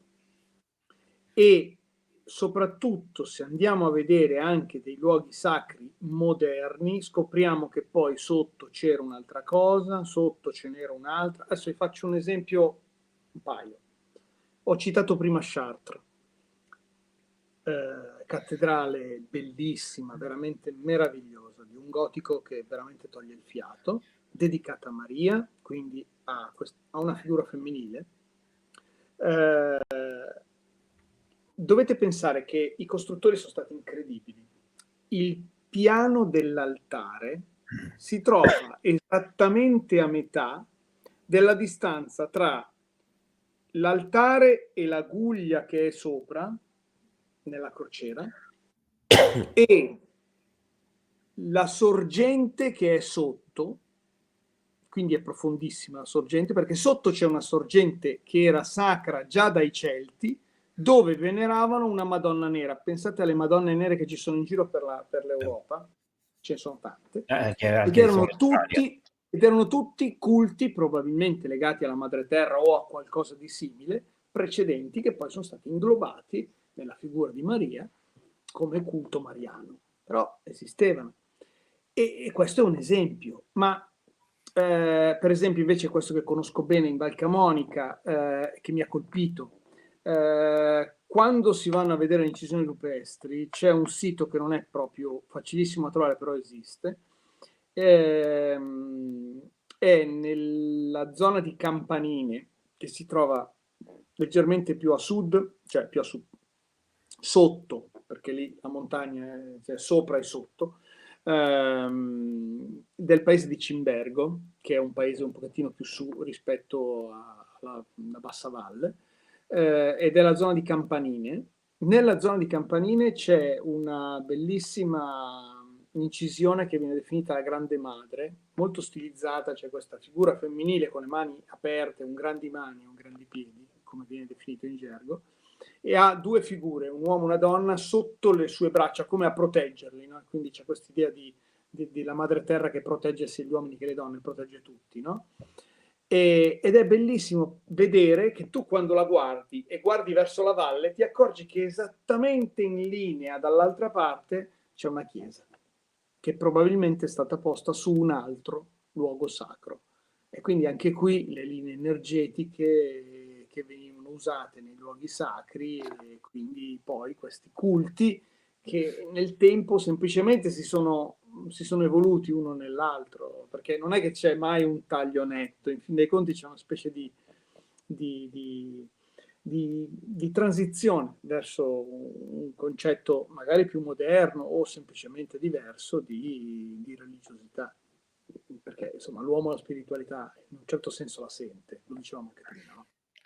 Infatti, quando si parla del contesto del come trovano i luoghi per costruire, ora al di là del quando costruiscono su un luogo già preesistente, io non credo che ci siano delle mappe antiche, delle cose che vengono seguite per le linee. Io penso che sia una combinazione tra l'uso di magari strumenti come quelli per la rabdomanzia, eccetera, e le sensazioni, esattamente come dicevi tu, Bravo. che tu hai, perché se tu hai un minimo di sensibilità quando ti trovi in un posto naturale, particolarmente energetico, in un posto artificiale dove si è generata una forte energia, in quel caso quasi sempre negativa, la percepisci con forza, cioè No, se no. non la senti come energia, senti un malore, per esempio se è negativa, oppure uno stato di benessere se è positiva, e via discorrendo. Quindi già quello potrebbe essere un indice di valutazione. Beh, adesso qui sono d'accordissimo in quello che hai detto, e mi hai fatto venire in mente un esempio. Mi viene in mente San Francesco, grande mistico sicuramente, e lui ha fondato un sacco di abbazie, di chiese, proprio dicendo dobbiamo costruire qui, e sono posti sbagliati, nel senso che non è in cima alla montagna, non è là no, è lì in mezzo, che tu dici ma perché l'hanno costruita lì? Perché San Francesco ha detto che la costruivi lì. Però tu quando entri in queste chiese, ragazzi, la senti l'energia, e probabilmente la sentiva anche San Francesco, persona sensibile. Allora, c'è qui una cosa che stava scrivendo la Lica, quindi la leggo tutta per esteso perché è divisa in più messaggi. Vai. Facevano i conti senza calcolatrice, poi ditemi che gli antichi erano più arretrati di noi, e va bene. Poi spiega una cosa, ma erano anche più rispettosi. A Susa c'è l'arco di Augusto costruito per celebrare l'accordo con i Cozzi. Alla giusta distanza, nella sua luce, si vede perfettamente incorniciato il Roccia Melone. E ci dice che questo è un monte anticamente chiamato Rock Mall, che mi ricorda molto un'altra figura, È venerato dai Cozzi. ed è venerata dai Cozzi, esatto. Vabbè, ma questo c'è il concetto, guarda, l'abbiamo citato anche l'altra volta quando abbiamo parlato di incisioni rupestri, come lì c'è l'esempio che per migliaia di anni, quindi già facciamo fatica noi a sapere cosa è successo 100 anni fa, e abbiamo i documenti, abbiamo gli scritti, abbiamo la storia. Tu pensa a questi, in teoria cosa potevano sapere di 1000 anni prima, eppure nei luoghi sacri dove c'erano incisioni antiche già di 1000 anni, loro andavano ancora a incidere, ma rispettavano l'incisione precedente. Non ci incidevano sopra, incidevano lì vicino, dall'altra parte. E quindi abbiamo queste sovrapposizioni, ma sempre con grande rispetto. Le uniche che non venivano rispettate, tra virgolette, erano quelle, ti potrei dire, commerciali. Cioè c'erano magari delle incisioni che raccontavano di una guerra piuttosto che e chiaramente loro lo capivano. Allora quelle magari la reincidevano, oppure che non so, rappresentavano degli animali, quindi probabilmente un'incisione propiziatoria per la caccia, per dire, e quindi allora quella veniva reincisa. Ma le incisioni che rappresentavano qualcosa di profondo, qualcosa di sacro, oppure legato al culto dei morti, ecco, quelle rimane. E tu hai proprio l'esempio negli anni dell'evoluzione di questo tipo di culto e di significato, ma nel massimo rispetto. Per cui quello che ha detto la nostra amica è profondissimo ed è vero. Cioè, ci sono luoghi dove, quello che dicevamo adesso, il fatto di continuare a utilizzarli rappresenta proprio una linea di continuità spirituale. I metodi sono cambiati, ma in un certo senso il fatto di continuare a usare quel luogo vuol dire anche un rispetto, in un certo senso. Cioè, è vero, tu hai edificato qualcosa di nuovo, ma hai tenuto il luogo come luogo sacro e l'hai considerato tale. Allora, intanto ti fai i complimenti Lotto totale. E dopodiché la Lica ha aggiunto un'altra frase scrivendo: poi, come ha detto Roberto, sono venuti gli enoteisti e peggio ancora i monoteisti. E qui io mi sono messo a ridere perché gli enoteisti mi fa ridere, che sono gli adoratori del vino, che sono gli embriachi perenni. Oppure gli adoratori di Enoch, che era un famoso profeta. Ecco. Sai che c'è il libro di Enoch che una volta era dentro la Bibbia, poi l'hanno tirato fuori, fa delle cose fantastiche. Va nel nord dell'Irlanda, lì sa Dio cosa conviene. Vabbè. Allora, intanto buonanotte a Paola che ci sta salutando, che deve andare a dormire. E un ringraziamento all'Otto Totale per aver contribuito e aiutato il canale. E prima di continuare con le domande, volevo dire una cosa, però tra una cosa e l'altra mi sono scordato quello che dovevo dire, quindi ci devo ripensare, devo riavvolgere il nastro nella speranza che me lo ricordo, perché era una di quelle cose flash. Ecco, me la sono ricordata. Spero che ci sia, tra l'altro, ancora online un'amica, non è solo un utente del canale, è un'amica, ci conosciamo di persona, e mi ha reso partecipe di una sua importante investigazione, Gabriella, che ha condiviso buona parte già del materiale di questa investigazione, che si ricollega in qualche modo indirettamente a quello che tu hai detto poco fa, Roberto. Allora, l'investigazione che sta conducendo è sui geni di Palermo. Per chi non conosce la storia dei geni di Palermo, la faccio breve. Il precedente, diciamo, benefattore non era un santo, il protettore di Palermo, ma era un genio, un gin. Non dimentichiamo che Palermo, come gran parte del meridione, ma in particolar modo la Sicilia, è stato un dominio moro. Attenzione da non confondere con arabo, musulmano, moro e turco. Quindi una cosa differente, di un'area geografica differente, eccetera. La dominazione araba c'è stata pure, ma non era la dominazione araba come la intendiamo oggi noi. Era una cosa diversa, ma troppo complicata da spiegare in questo momento. E i Jinn erano una figura, cioè i geni, una figura mitologica molto importante. Non era considerata malvagia come magari spesso oggi viene considerata, e spesso era utilizzata come protezione. Il protettore di Palermo era, quindi prima di Santa Rosalia, era il genio di Palermo. Del genio di Palermo c'erano sparse per tutta la città antica diverse opere artistiche molto particolari che lo rappresentavano, in qualche modo, grazie anche alle scritture, alla simbologia, eccetera, lo incarnavano. Andando a verificare i luoghi dove queste figure erano posizionate intorno all'antica città di Palermo, a Panormus, di fatto si può pensare che fossero delle figure protettive che erano messe in dei luoghi precisi proprio per proteggere da ciò che veniva da fuori la città di Palermo. Nel momento in cui c'è stato il cambio, cioè non era più il genio di Palermo il protettore della città, ed è subentrata l'era cristiana in Sicilia, la dominazione cristiana, l'avvento poi di Santa Rosalia, eccetera, eccetera, questi sono stati o distrutti o spostati in altri luoghi precisi.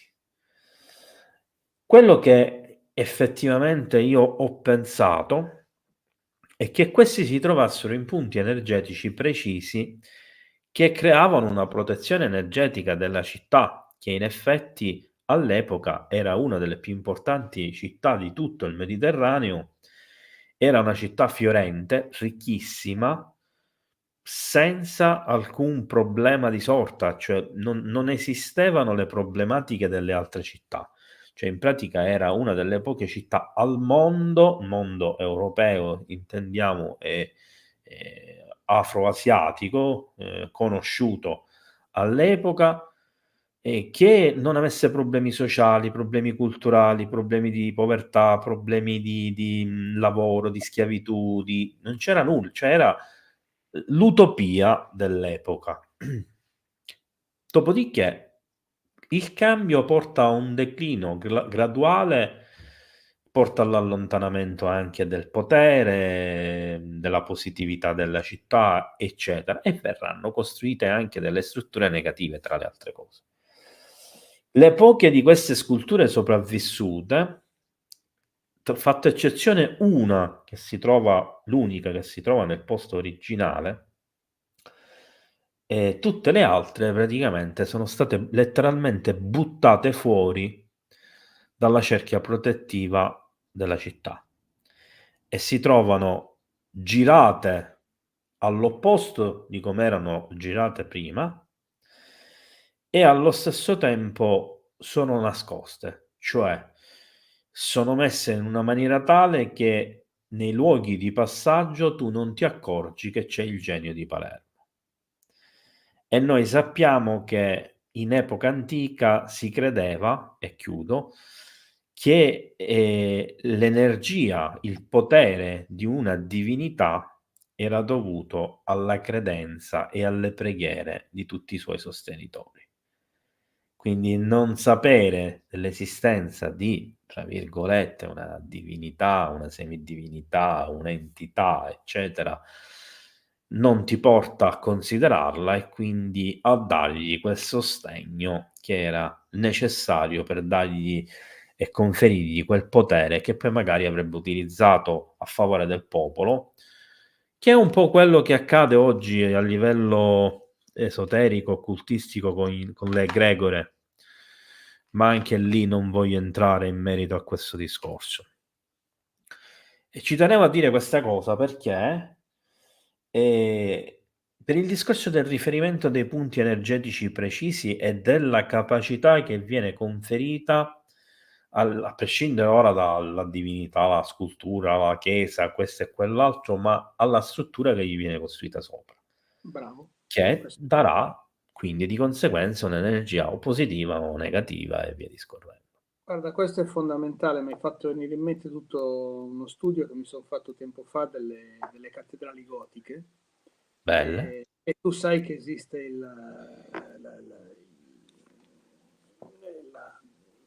come si dice, il reticolo di Earth, no? Di queste linee energetiche terrestri. Ecco, le cattedrali gotiche, probabilmente anche altre strutture, io ti dico, ho fatto una ricerca su queste, ma immagino che questa cosa non fosse proprio solo dei goti, mettiamola così, che poi non erano loro che hanno fatto le cattedrali, ma riesce a deformare. Cioè la struttura di pietra che vibra in un certo modo deforma il reticolo energetico. E quindi pensiamo a cosa potevano fare le piramidi, a cosa potevano fare tante altre costruzioni che hanno un senso e comunque sono sempre in pietra. Allora, domanda di Stefano che dovrebbe essere andato a dormire anche lui. Si dice che vedo la domanda, vabbè, ma gli rispondiamo.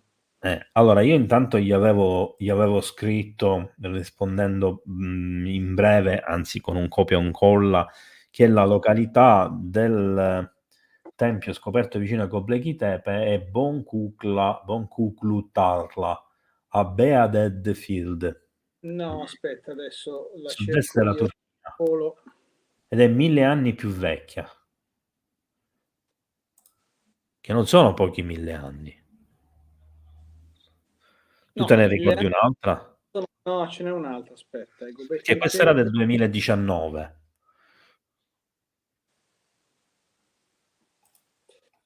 Eh, Vediamo se è questa.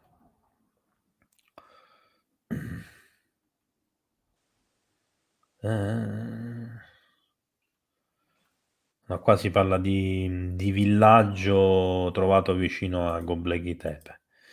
Vabbè, come si mentre chiama? che Il villaggio vicino a Göbekli Tepe, no? no, non mi diceva il nome, a parte che l'ho già chiuso. Io mi ricordo che ha un nome, ma non mi viene più il nome. Tipo, mi viene Aran Tepe, ma è sbagliato, c'è un altro nome. Aspetta. Nel frattempo ti faccio una domanda a nome di Looper che ti chiedeva, ma sono sicuro che questa domanda andrebbe indirizzata direttamente ad Andrea Dalbon, però non si sa mai, magari tu sai pure come si fa. Chiede come si fa una bacchetta da rabdomante.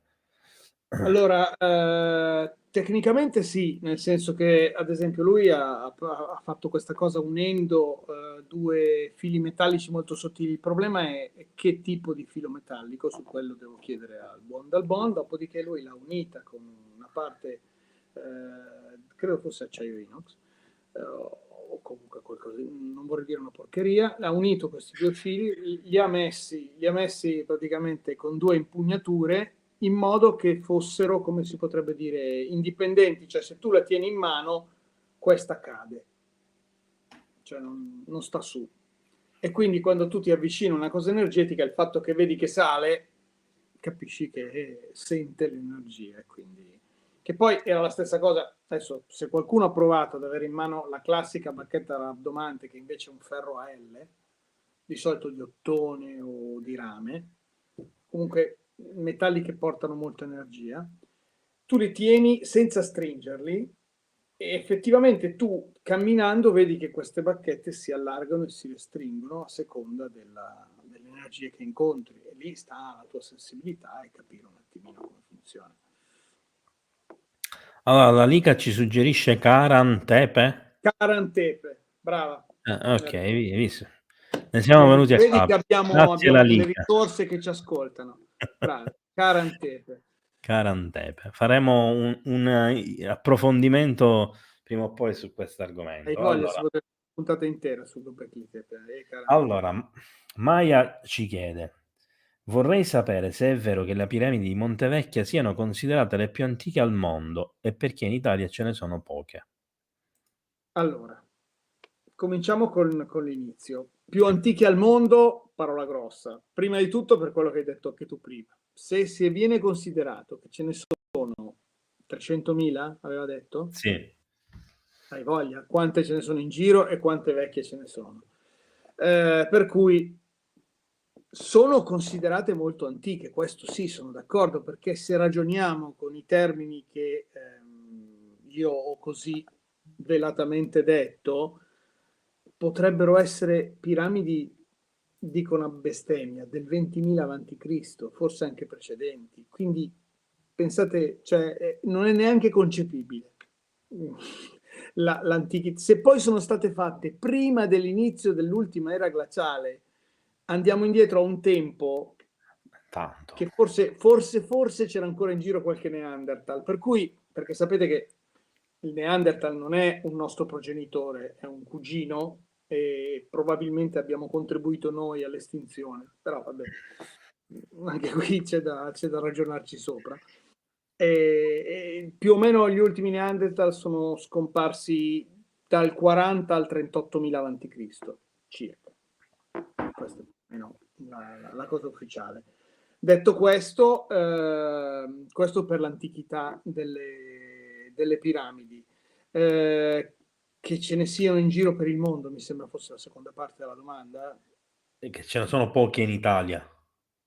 Allora, non è vero nemmeno quello, perché in realtà adesso ti ricordi quelle dalle parti di Caserta? Sì, ma quelle della Sicilia.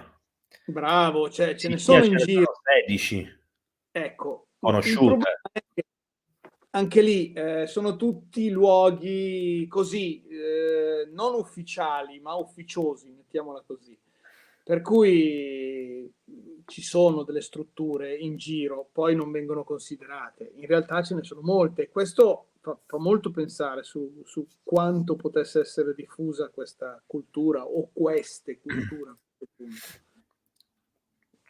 Apro e chiudo una parentesi a proposito di piramidi di Sicilia. Mm. Siccome anni fa conobbi e diventammo anche amici con una egittologa francese che è Antoine Gigal, che vive al Cairo e organizza tra l'altro viaggi, gestisce una radio che parla di archeologia, eccetera. E anni fa doveva partecipare ad un progetto che avevo iniziato con una mia vecchia associazione che non esiste più, che era quello di prendere in gestione un'area archeologica protetta nella Iccara, che è una città diciamo parallela vicino a Palermo, che si trova nell'attuale Carini, pseudo sconosciuta, ma in realtà era una città che faceva 35.000 abitanti all'epoca, che non erano pochi, se consideriamo che la città più popolosa al mondo era a Roma, circa 500-600 anni dopo, con 1 milione di abitanti. E forse era un caso unico al mondo, fatta eccezione qualche 500-600 anni dopo ce n'era un paio di altre città che facevano 1 milione di abitanti sparse per il mondo. Era credo la terza o quarta città per numero di abitanti dell'intera Sicilia, e oggi è sconosciuta a tutti. C'è un gigantesco cimitero, ci sono dei mosaici meravigliosi che vengono trovati scavando nei terreni, ci sono i resti di mura ciclopiche, resti di una serie di cose molto particolari, e lei aveva accettato di prendere in gestione questa cosa, però poi c'è stato impedito sostanzialmente dalla mafia di continuare quel progetto, e diciamo che avevamo trovato vie parallele, ma poi hanno ostacolato proprio l'associazione in tutti i modi, in questo caso non la mafia, ma un altro tipo di mafia, ecco, non nominiamola, più legale. E sostanzialmente quindi siamo diventati amici, e in questa amicizia ho scoperto che a scoprire le piramidi di Sicilia era stata proprio lei, in un periodo in cui viveva a Siracusa, tantissimi anni fa, stupenda città, e mi racconta che girando per la Sicilia alla ricerca di luoghi, tra virgolette, magici in ambito archeologico, cioè di quei luoghi che sono fuori completamente dai contesti, che oggi attualmente non sono spiegabili con la normale storia dell'archeologia. Ci sono le, se non erro, 16 piramidi della valle dell'Etna, a nord dell'Etna, quindi sul versante di Messina, e tra le altre cose che raccontava, un muro ciclopico gigantesco che non viene proprio citato tra le opere archeologiche ritrovate, e che solo pochissime persone conoscono il luogo esatto dove si trova e il come arrivarci, sulla costa catanese. E si sta parlando di un muro talmente alto, talmente grande, fatto da rocce talmente grosse, che non ha nessuna logica, anche perché non è un muro di cinta che protegge un'area, è un muro sul mare che protegge da un qualcosa che veniva dal mare, un tratto di mare, ma un qualcosa che non avrebbe senso se fossero esseri umani. Quindi chiudo questa parentesi dicendo che anche nell'ambiente archeologico ci sono persone che sanno e vorrebbero dire, che conoscono magari delle cose particolari che potrebbero cambiare l'informazione accademica, ma non lo possono fare perché altrimenti verrebbero completamente esclusi dal loro ambiente, dal loro lavoro, eccetera, eccetera. Quindi perderebbero sostanzialmente tutto. Allora, Giorgio ti aveva fatto 2 domande, una però non te la leggo perché era una sorta di battuta, ma che entrava sul personale. La seconda domanda, off topic, i quasi, se possibile, va bene, misteriose cupole siberiane, mi sembra poco studiate se non Le erro, palle della morte. si hanno informazioni in più circa la loro origine, ma che erano quelle legate anche all'evento di Tunguska? Allora, in teoria sì, Eh, perché sono molto... Tunguska è molto più a ovest. E queste sono molto più a est, sono in una zona della Siberia quasi inesplorata. Mi ricordo che la valle ha un nome tipo Ulai Mayalan Tuk Tuk Tuk, cioè una ripetizione, che vuole sembra dire valle della un treno che morte. piglia una scaffa. Sì, una roba assurda. Mi ricordo che l'avevo guardata sta cosa, è pazzesca perché ci sono dei livelli di radiazione. Allora, il problema è che ad oggi la zona so che è interdetta e probabilmente c'è lì l'esercito. Cosa ci facciano lì non lo sappiamo. Le poche informazioni che abbiamo vengono da una spedizione che fu fatta partendo da Vladivostok e andando verso questa zona, e chi la fece nella quasi totalità dei casi poi morì. Ebbero delle malattie che vengono descritte, e così, ragionando sulla descrizione dei sintomi, dei malori che ebbero queste persone, è come se questi fossero stati esposti a radiazioni. E sappiamo poco, sappiamo che queste cupole sono in metallo, di un metallo che non si riesce a scalfire, però è molto sottile. Sembrerebbero addirittura dei manufatti non terrestri, quindi si può parlare di tutto. O sono talmente antichi e fatti da una civiltà veramente con una tecnologia molto più alta della nostra, oppure sono delle installazioni fatte da qualcun altro. Qualcuno sostiene che quello, grazie alla possibilità della rotazione della Terra, sia letteralmente una sorta di protezione per l'umanità, nel senso che da lì sia in grado di partire una sorta di raggio energetico, probabilmente anche invisibile, che distrugge eventuali meteoriti o possibilità di impatto con il pianeta. Fatto sta che molti bolidi e molti meteoriti rotti e incendiati vanno sempre a finire in Russia, un po' più in là rispetto al punto Infatti io ricordo che c'è un autore, tra l'altro italiano, però non ricordo come si chiama, che ha elaborato una tesi secondo cui alcune di queste cupole sarebbero degli impianti alieni, di giganti alieni, sopravvissuti da milioni di anni, che avrebbero il ruolo di una difesa planetaria proprio da asteroidi e comete. E che l'evento di Tunguska sia legato proprio all'abbattimento da parte di una di queste strutture. E quindi questo sarebbe abbattuto e dopodiché questo è piombato più avanti. esatto, più in là, diciamo, Nel senso di rotazione della Terra, ruotando da ovest verso est, la Terra. Ma non facciamo questi discorsi, Roberto, che se c'è qualche terrapiattista prende la palla al balzo e comincia a tirare discorsi che... Vabbè, arrivava in quella direzione lì, l'hanno tirato giù di là, è cascato. Allora, Va bene. prossima domanda di Anna Maria. Ah, ecco, Gornaya Shoria, segnatevi questo, è un posto in Siberia con delle ipotetiche costruzioni megalitiche di una dimensione folle. Le rocce, quelle... Ho capito quale dici. È Quelle... una montagna che in realtà sembrerebbero dei muri. Sì, ma unico blocco così in orizzontale, tipo no, sono dei vari pezzi, eccetera, eccetera. Parlavi tu di un muro grande, per cui mi è venuto in mente quello. Ah, ok. Lo spostamento dell'asse terrestre può influenzare queste linee energetiche secondo voi? Allora, ci sta? No, io direi di sì.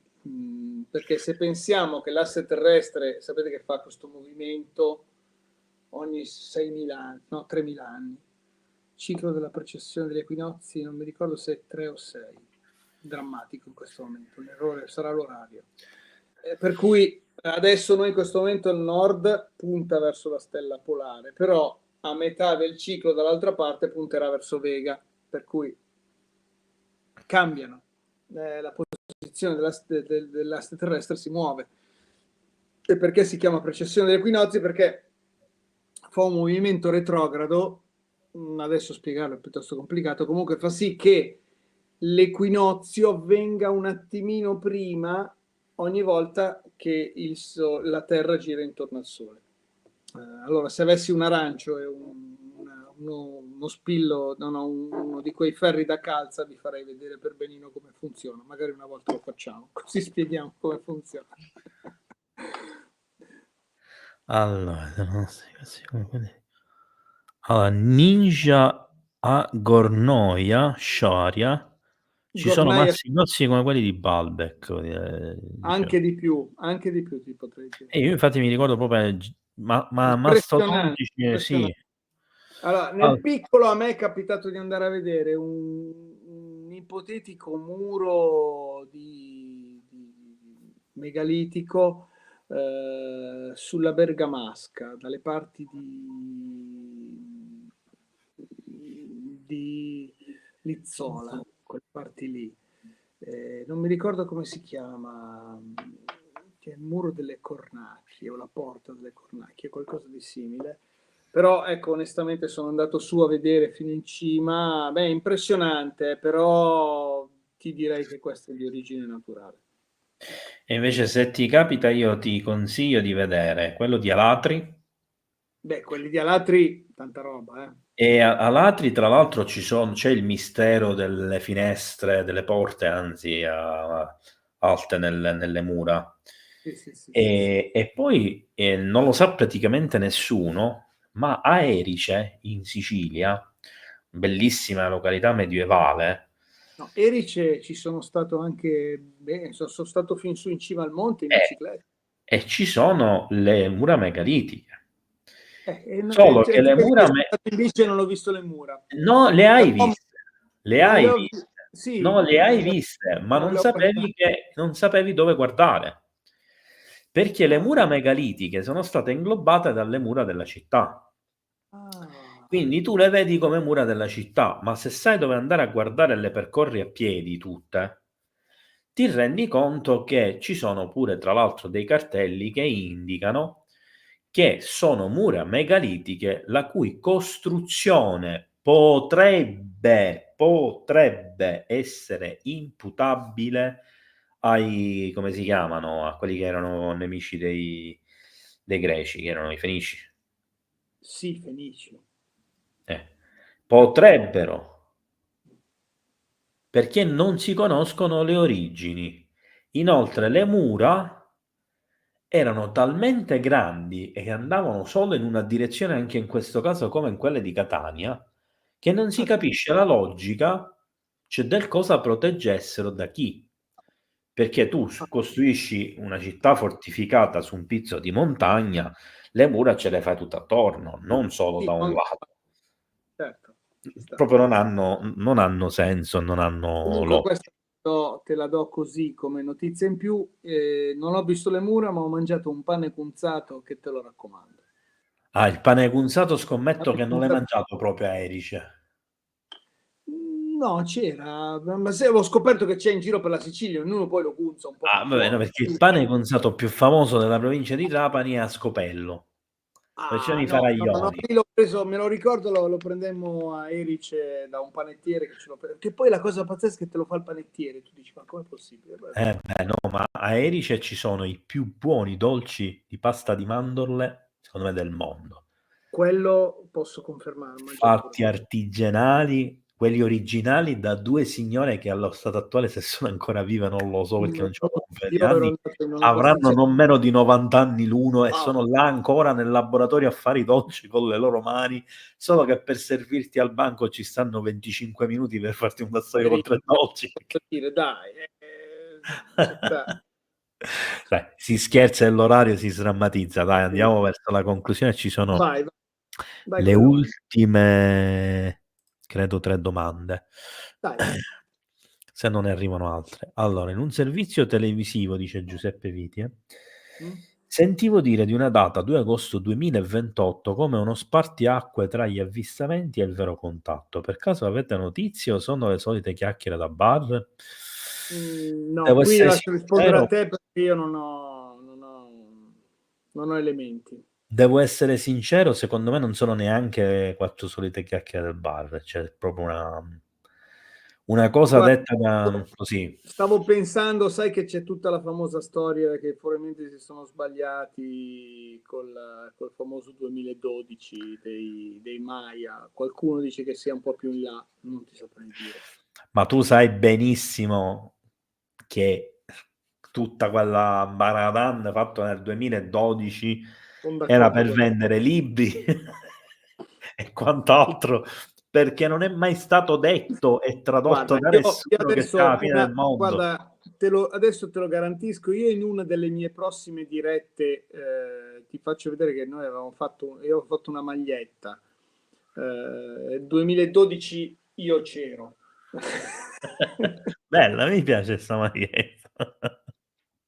Perché l'idea era che se mai fosse finito il mondo, ragazzi, cioè, mi trovano con sulla magliettina. Allora, do comunque una risposta un po' più seria a Giuseppe. Allora, Giuseppe, in questo periodo purtroppo di stupidaggini, chiamiamole semplicemente così, ne stanno tirando fuori un'infinità. Quindi il problema è riuscire a riconoscere tutte queste stupidaggini che spesso sono messe in circolazione, ahimè, da ricercatori che dovrebbero invece essere seri.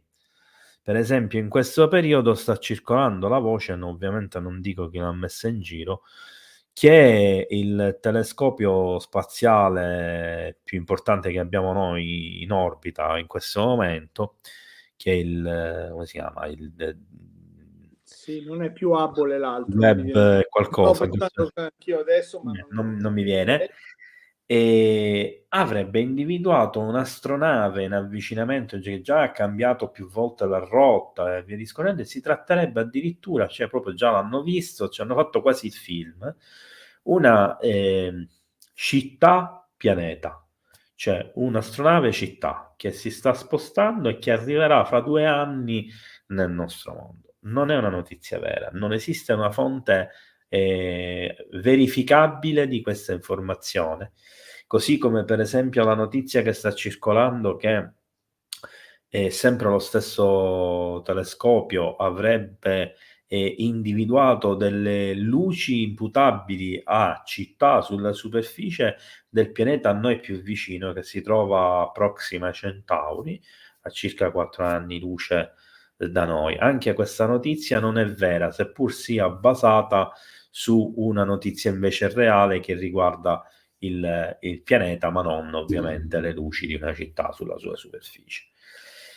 E tantissime sono notizie di carattere ufologico, di vita intelligente, eccetera. Quello che purtroppo viene da domandarsi con questa gente che mette tutte queste fake news rovinando l'ambiente, tra l'altro, come disse qualcuno, è scoprire se c'è vita intelligente da questa parte, perché queste persone purtroppo non mi sembrano essere così intelligenti, e se di certo fanno queste cretinate volontariamente per inquinare il mondo della ricerca alternativa, ufologica, eccetera, e allora c'è anche del marcio e del negativo e bisogna stare un po' lontani da queste persone. Questo mi permetto di dirlo perché chi spaccia verità, chi spaccia stupidaggini per verità, lede la verità e quindi fa un danno a tutti coloro che la cercano. Beh, qui se mi posso permettere di chiosare questa tua informazione, vedi che cioè, quello che mi piace quando discutiamo di queste cose è che noi diciamo delle cose, però premettiamo sempre è un mio pensiero, è un'ipotesi, è una cosa, perché giustamente, cioè, allora noi per primi che dobbiamo, come dire, informare, dobbiamo essere i primi a considerare che allo stato attuale delle cose è plausibile ed è la cosa più ragionevole, però non è detto che domani esca una prova diversa che confuti tutto questo. Cioè, nel momento in cui tu vuoi instillare un dubbio, non puoi essere quello che ha certezze, se no hai un errore. Io infatti di solito quando faccio le mie conferenze dico se il mio scopo di questa sera è quello che voi vi alziate da quella sedia con un dubbio in più di quando vi siete seduti, punto. E questo, cioè tu devi far pensare la gente, e poi dopo dai delle informazioni, loro ragioneranno e penseranno se queste cose sono plausibili o meno e via. Cioè, questo è il concetto. È anche il principio della formazione questo. Ma è così deve essere, ragazzi. Cioè, la famosa battuta come si chiama? Del discepolo di Socrate, no? Maestro, ho capito una grande verità. Qual è? Solo lo stolto non ha alcun dubbio. Sei sicuro? Certissimo.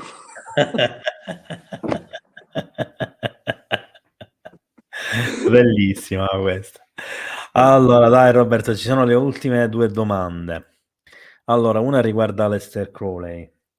Gabriele, sbaglio, Aleister Crowley ha posto la sua sede in Sicilia? Se così non ricordo male, può aver scoperto la protezione dell'isola, suppongo. Allora, Qui sei tu che ne sai. premessa che io ho fatto un intero video, ho dedicato un video di 30 o 40 minuti ad Aleister Crowley che vi invito a vedere perché si parla di tutta la sua storia da quando praticamente è entrato nelle logge massoniche e poi ha cominciato i suoi viaggi per la corona britannica come spia, è diventato praticamente il gran maestro di una loggia massonica, ha fondato la sua società segreta, viaggiando per l'Egitto, eccetera, finché non si è trasferito in Sicilia. E in Sicilia, a Cefalù, nello specifico, località meravigliosa di mare che vi consiglio veramente. E a Cefalù Tutto il giro della Sicilia che ho fatto in bici, questo perché lo devi rifare, magari quando ci sono pure io così. Tu vai in bici e io ti seguo in macchina, però. Vai da macchina d'appoggio.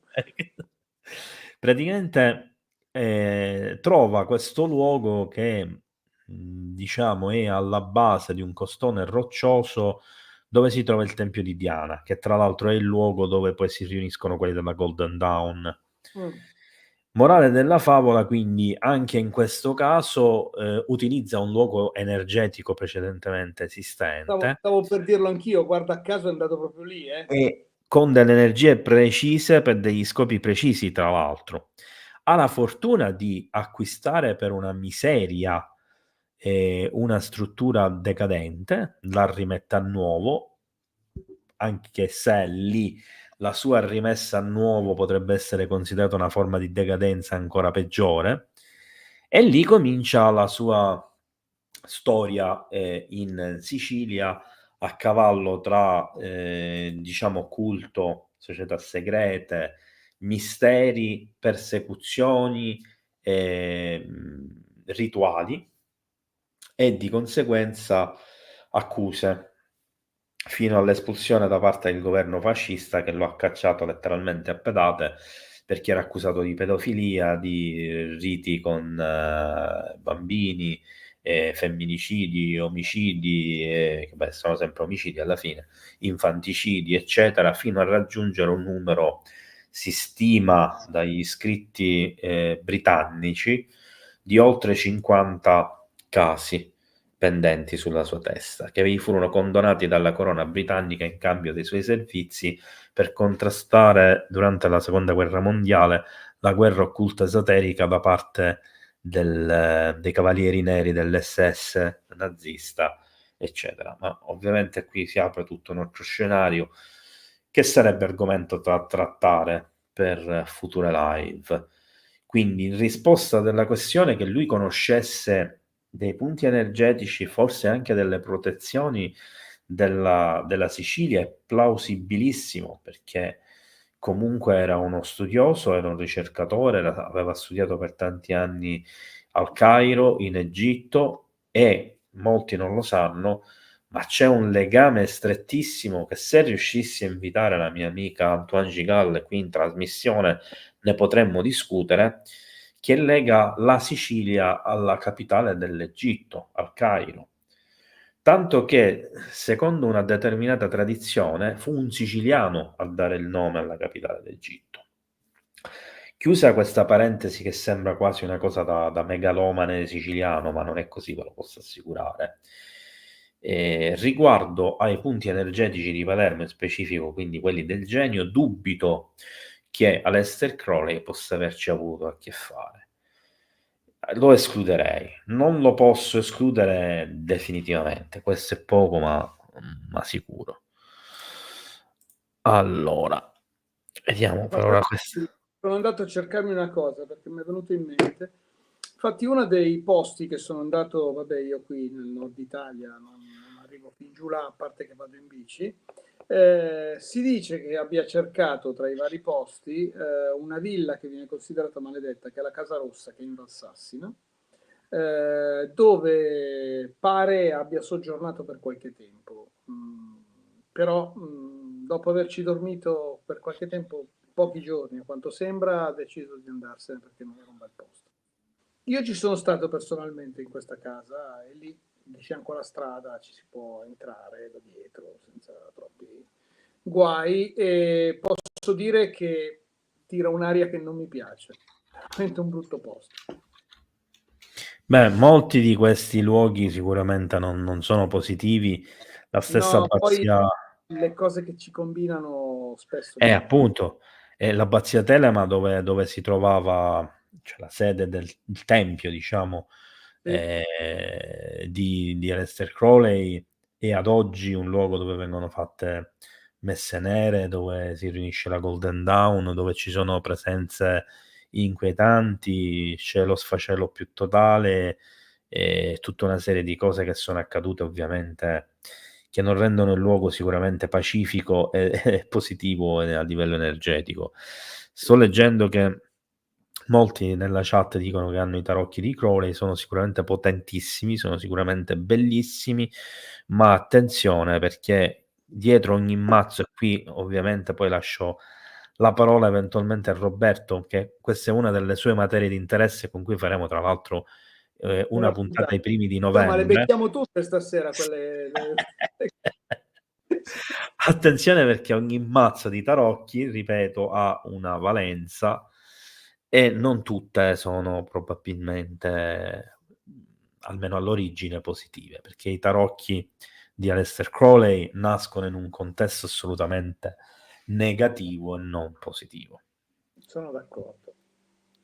Allora, sai, i tarocchi sono veramente un mezzo estremamente potente, sono anche un mezzo potentemente storico, come dico io, perché rappresenta una tradizione antichissima, eccetera, eccetera. Certo, essendo comunque un mezzo, poi chi lo utilizza, e se uno disegna un mazzo di tarocchi, ci mette dentro del suo. Ora, io non ho come esempio di, come si potrebbe dire, di correttezza, anche esotericamente parlando, uno come Aleister Crowley. Per cui, non lo so. Li ho visti, l'ho visto il mazzo di Aleister Crowley, bello, affascinante, però non lo so, non lo userei. Poi ognuno giustamente. Certo. Beh, è importante comprendere quello che sta all'origine di una cosa, ma è importante soprattutto sapere. Poi, per l'amor di Dio, come tutto è comunque un mezzo, e non è che uno, cioè, se lo usa con uno spirito giusto. Infatti, stavo andando proprio a parare lì. Alla fine l'importante è la consapevolezza di se stessi e ciò che si vuole fare. Bravo. L'unica cosa è che, nascendo con un intento, diciamo, un po' più fumoso, te la butto lì per usare una parola così, è chiaro che forse ti richiede uno sforzo maggiore per riuscire a trarne qualcosa di veramente positivo. Ecco. Allora, stavolta so stop alle domande. Abbiamo le ultime 2 domande, di cui una è diciamo scherzosa. Anna Maria che ci chiede se Aleister Crowley è passato a prendere le paste di mandorla prima di andare a Cefalù.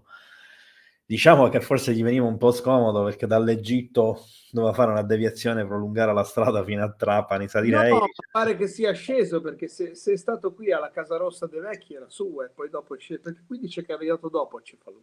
Ah, ok, questo passaggio mi mancava. Sì. E allora Infatti me la ricordavo io questa di Aleister Crowley, ho detto vabbè, quindi potrebbe averle prese le paste di mandorla.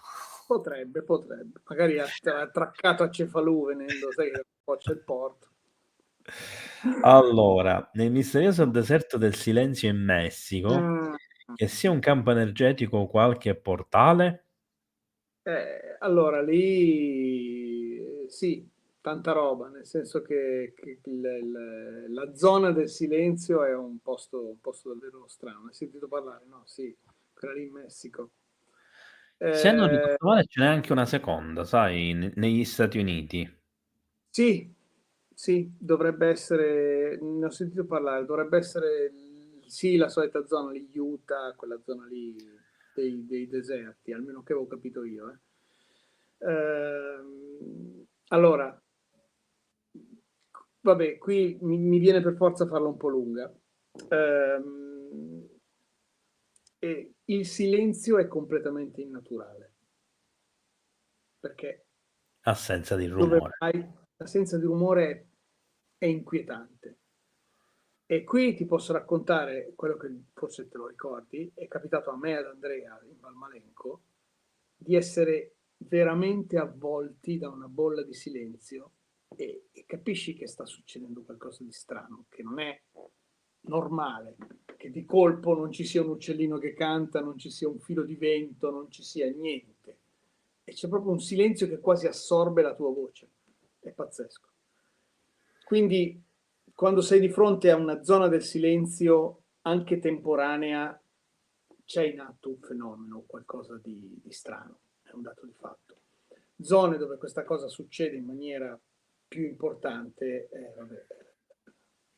Poi, dopo, parlando della zona del silenzio del deserto in Messico, non si può non nominare purtroppo tutto l'altro fenomeno, purtroppo quello brutalmente reale che esiste, perché sfruttandola o meno sembrerebbe che, e sappiamo quanto sono potenti in questo momento i cartelli, gli spacciatori messicani, in questo momento sono i più potenti al mondo, e pare che utilizzino proprio la zona del deserto del silenzio per i loro affari, e quindi è attualmente estremamente pericoloso passarci, perché insomma diciamo che ci sono delle altre attività coperte da questo, come si potrebbe dire, questo manto di mistero che fa sì che non ci passi molta gente. Diciamo che